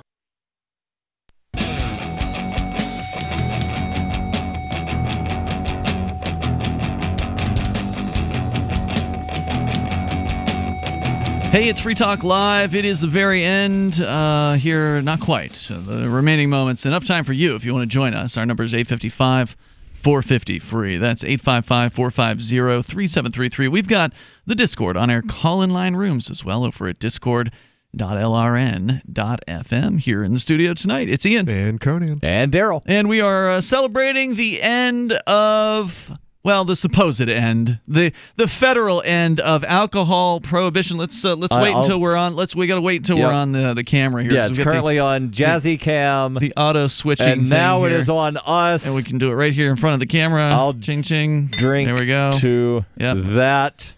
So, and I know taking a drink on radio is not generally a good thing. It's not illegal. Right, but Mark used to believe that it is, but it's then not. There's dead air if everybody's drinking at once. Yeah, we don't want any of our dead air alerts to go off at our radio affiliates. But usually you have to do it from. I've already seen flashing blue lights once tonight. I don't need to see them again. We had air. You got pulled over. That's right. Oh, that's right. Sure. So 85 years ago was 1933, the end of federal alcohol prohibition, which then, of course, as the folks over at R Street, which is a lobbying firm, think tank group that seems to be pretty pro-free market, at least that's what they claim. They are recounting, how the fact is after the feds made it legal again, well, the states then went ahead and made a bunch of crap illegal surrounding alcohol, and in fact, in many states, completely control the distribution of certain types of alcohol, and even if they don't themselves distribute the alcohol, they still have control over it. They still decide who gets to distribute it, and how it gets distributed, and how much tax they're gonna suck off the top, how it can be advertised, which ties into number 9 here. Number 9 on their list of 12 dumb drinking laws. Everyone loves Santa, right? Not Ohio, which prohibits alcohol advertisements from representing, portraying, or making any reference to the jolly old Saint Nick. A similar law exists in D.C. Bars are not allowed to use statements, illustrations, or pictures that refer to religious holidays or symbols to promote alcohol sales, service, or consumption. This includes promoting drinks by referring to Santa Claus. So wait, you just said religious. Santa is now a religion? It includes it says here. So okay. Because Santa's connected to Christmas, which is ostensibly a Christian holiday. Damn, you just had a sip. Yeah, he did. He's already on his way out. It's just the same way that Jesus is related to rabbits and chocolate. No, that's a different way. Okay. So yes, this means Ohio and D.C. both deserve coal in their stockings. Making Santa even sadder, 27 states have at least some type of legal restriction against selling alcohol on Christmas. The pretext for these laws is to protect religious worship. But there is, of course, no reason that people can't go to church Christmas morning and then responsibly enjoy some spiked eggnog later in the evening. Guess Santa's naughty list is going to be pretty long this year. Now, I'm trying to figure out, like how, and I know that Santa Claus isn't a copyrighted thing, but, like what's a way that one would advertise a drink special incorporating Santa? Draw a picture of Santa, Christmas specials, whatever. Yeah, like Santa downing a fifth of vodka, or Santa leaving somebody vodka. It wouldn't be hard. I'm sure in fact, I feel like I've seen pictures. I'm just trying to think of an example here. I'm guessing one could create a mixed drink called, like the St. Nicholas. It probably exists. You just thought it, so it must exist. The North Pole something. Here's a I think picture of Santa Claus holding a bottle of Jim Beam. Like a flight of drinks. But that's a Coca-Cola ad, isn't it? Hold on. So we have a that's photoshopped. A flight of drinks, and for those that don't drink, a flight's when you've got a bunch of like small amounts of beer, or sometimes it's full beers, but you have this flight and call it the Polar Express. Would that be okay in Ohio? No, that's polar bears. No. Polar Express, there's that book about the kid that takes the Polar Express to the North Pole to visit Santa. I don't know. I think Santa Claus is rolling in his grave right now because he was probably a great drinker. I mean, he lived in the north, and he needed some spirits on his sleigh to keep him warm, and those cold nights. And he's probably like, "What? I can't be associated with a little spirits." There's a ton of images out there, Darryl. Just search Google image for Santa with alcohol art, and you'll come up with a bunch of images of Santa holding a pint or holding some sort of beer glass. Here's one: martini vermouth, and Santa is holding two big giant bottles of martini brand vermouth. Right. So, if you're a bar owner and you want to promote a special Christmas holiday sale, you take one of these images of Santa, you put it up on your Instagram or whatever other social media, and you say, come on down to the Thirsty Owl where you can get, So here's Santa one Claus that I drinks. found where they've got a picture, and I'm curious if this would be okay in Ohio, where it's got 3 beers of the same brand, but it's different types. So it's 3 different variants of Michelob, and each of the beers has a little Santa hat on it. Probably Would that be okay? Yeah, probably not. Number 8 here, Louisiana and Utah's miniature bottle ban.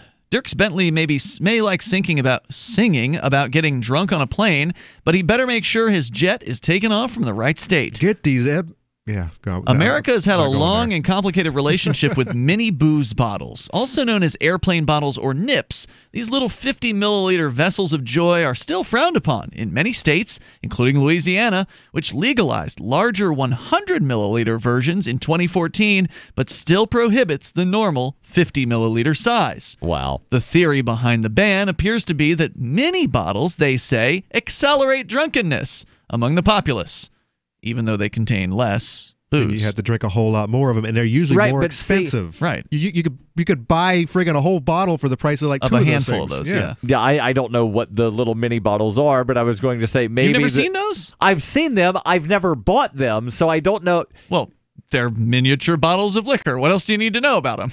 You've never seen them up at the counter? They have I have them right seen next to the them. register. I've never bought them. So you know what they are. You've seen them. I don't know the price. Okay. So I don't know if they're cheaper or more expensive. It's always this way. Whenever you take a product and you package it in smaller packaging, you're paying more for that product because it takes more to ship it. It takes more to package it. You can't put as much in a certain space, the shipping space. Right. So it's always going to be more expensive on a smaller scale. And they get you on the convenience of buying just a little right, it's a little impulse item. You can stick it in your purse. You can stick it in your back pocket. Conan's saying that one mini bottle cost more than a That's full not what size he's bottle. saying. I said you Darryl. could buy a full bottle for the price of like 2 or 3 of those things.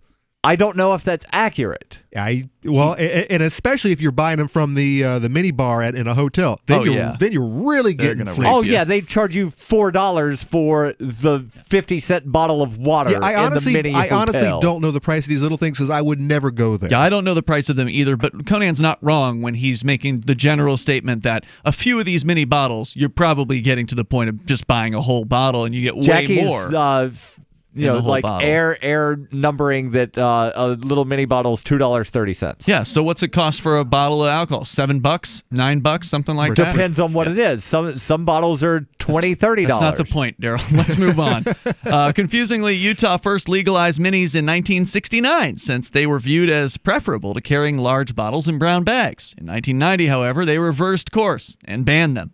Under the pretext of cracking down on litter, Maine also recently joined the anti-mini bottle crusade by raising mini bottle prices by 50 cents and requiring a 5-cent deposit for the bottles. Further demonstrating the ridiculousness of the mini bottle obsession, other locales such as D.C.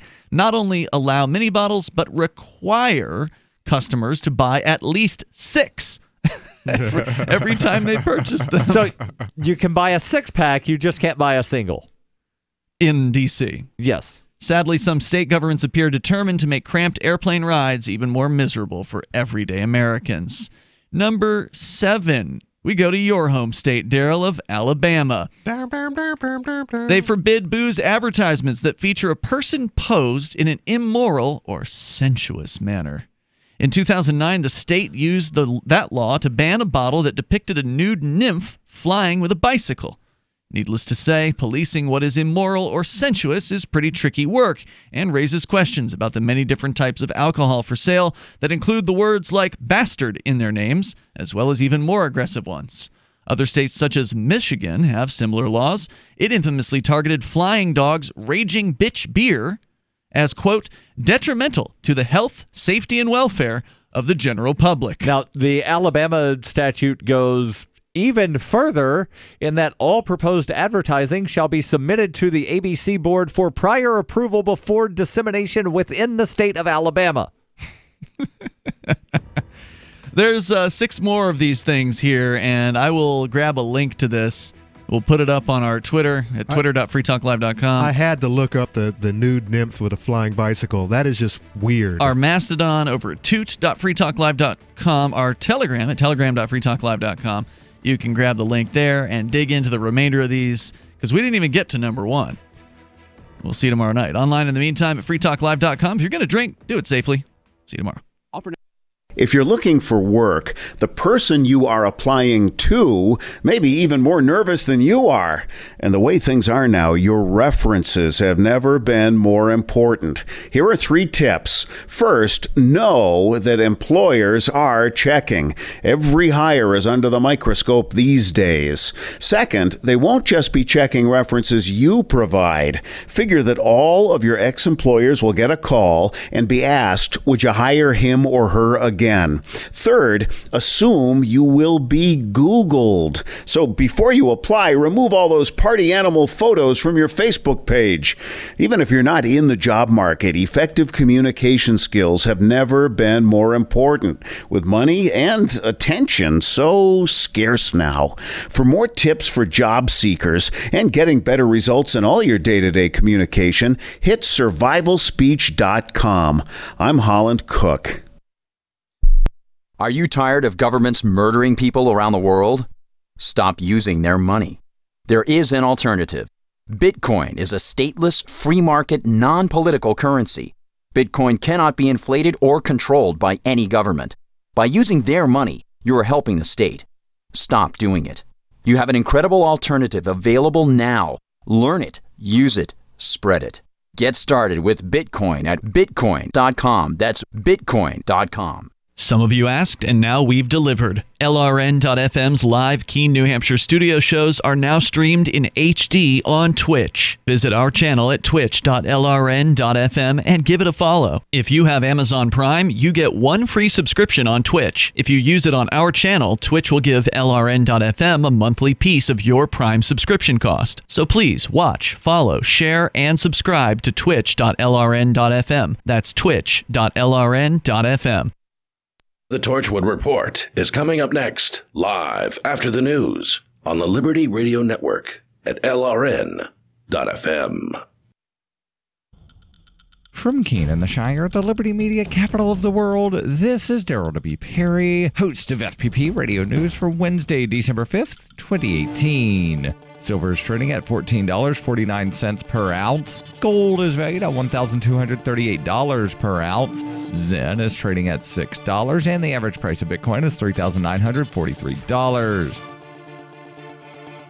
Antiwar.com reports Tuesday morning's testimony by CIA Director Gina Haspel on the murder of Jamal Khashoggi has those senators permitted to attend more convinced than ever that the Saudi Crown Prince was behind the plot. Senators are now saying they have zero doubt that is indeed what happened. In early October, reporter Jamal Khashoggi entered the Saudi consulate in Istanbul and was never seen again. Saudi officials have confirmed that a 15-man kill team dispatched to the consulate killed him, though they have persistently denied that the Crown Prince was involved. As Khashoggi was a permanent U.S. resident, this murder is a matter of some import, and many in Congress want a clear rebuke of the Saudis for killing him. Haspel's testimony was behind closed doors and was classified, but those senators who spoke to reporters said she confirmed the suspicions. That should be unsurprising, as the White House had previously forbade Haspel testifying to the Senate, and the CIA had an assessment that expressed high confidence that the Crown Prince had directed the murder. This looms large over an upcoming Senate vote on U.S. involvement in the Saudi war in Yemen, with many wanting to withdraw U.S. support as part of a measure to rebuke them. Senators Bob Corker and Bob Menendez both said their views were solidified by Haspel's testimony, though Corker said he doubted it changed many minds, adding that you have to be willfully blind not to come to the conclusions even before the testimony. Senator Lindsey Graham was also at the meeting and came out concluding that the Saudi prince is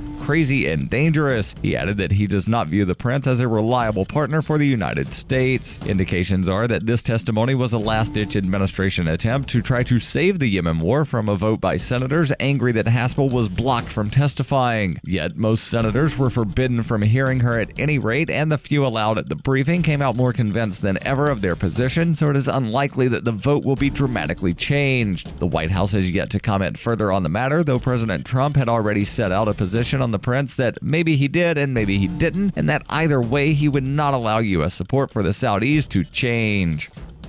Zencash is now Horizon. Horizon is a privacy platform built on zero-knowledge technology with a decentralized secure node architecture. The Horizon platform enables real-life uses beyond currency, including the ability to privately chat with other people. Soon, Horizon will enable you to publish information and go anywhere on the web, all with complete privacy. Horizon, bringing privacy to life. HORIZEN.global.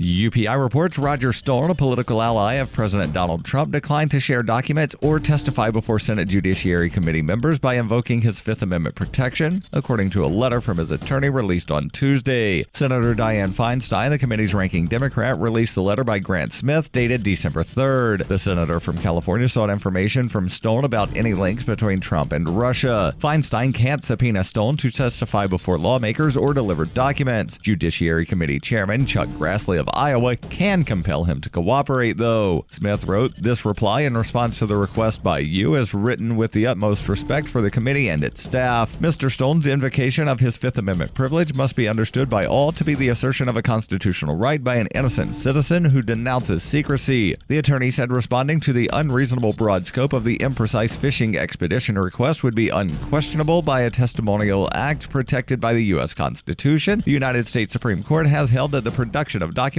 is subject to Fifth Amendment protection. Stone is concurrently being investigated in special counsel Robert Mueller's probe into alleged Russian interference in the 2016 presidential election and possible collusion with the Trump campaign. Allegations include that Stone had knowledge of WikiLeaks' plan to dump Hillary Clinton campaign emails in October 2016. Stone denied he had any advanced knowledge about the information despite tweets foreshadowing the content of the emails. He said that they were educated guesses and indirect information from an intermediary with WikiLeaks. In his letter, Smith wrote his client wants to disclose information in public rather than in closed-door testimony like what he gave before the House Intelligence Committee last year. Smith also noted a transcript of that testimony is expected to be released. Trump has praised Stone for declining to cooperate with Mueller.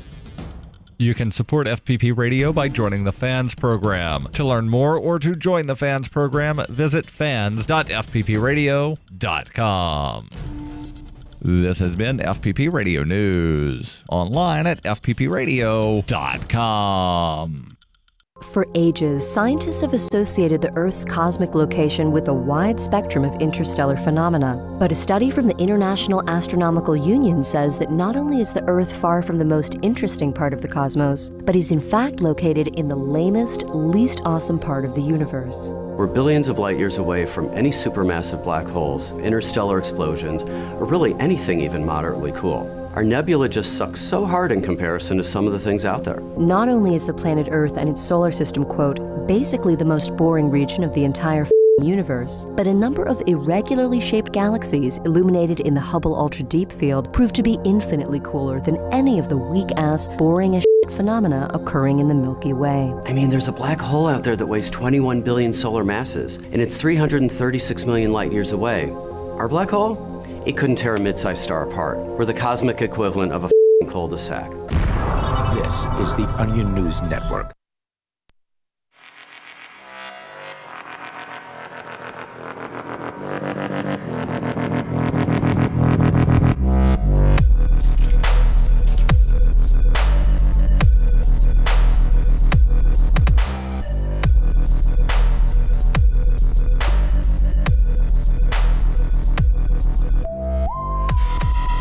Hey everybody, and welcome to the Torchwood Report. I am Matthew Taylor, joined as always by the one true Niz. Today is Wednesday, December 5th, 2018, and do we have a lot to go over tonight? But before we do that, I'm going to kick it over to Niz with our weekly announcement.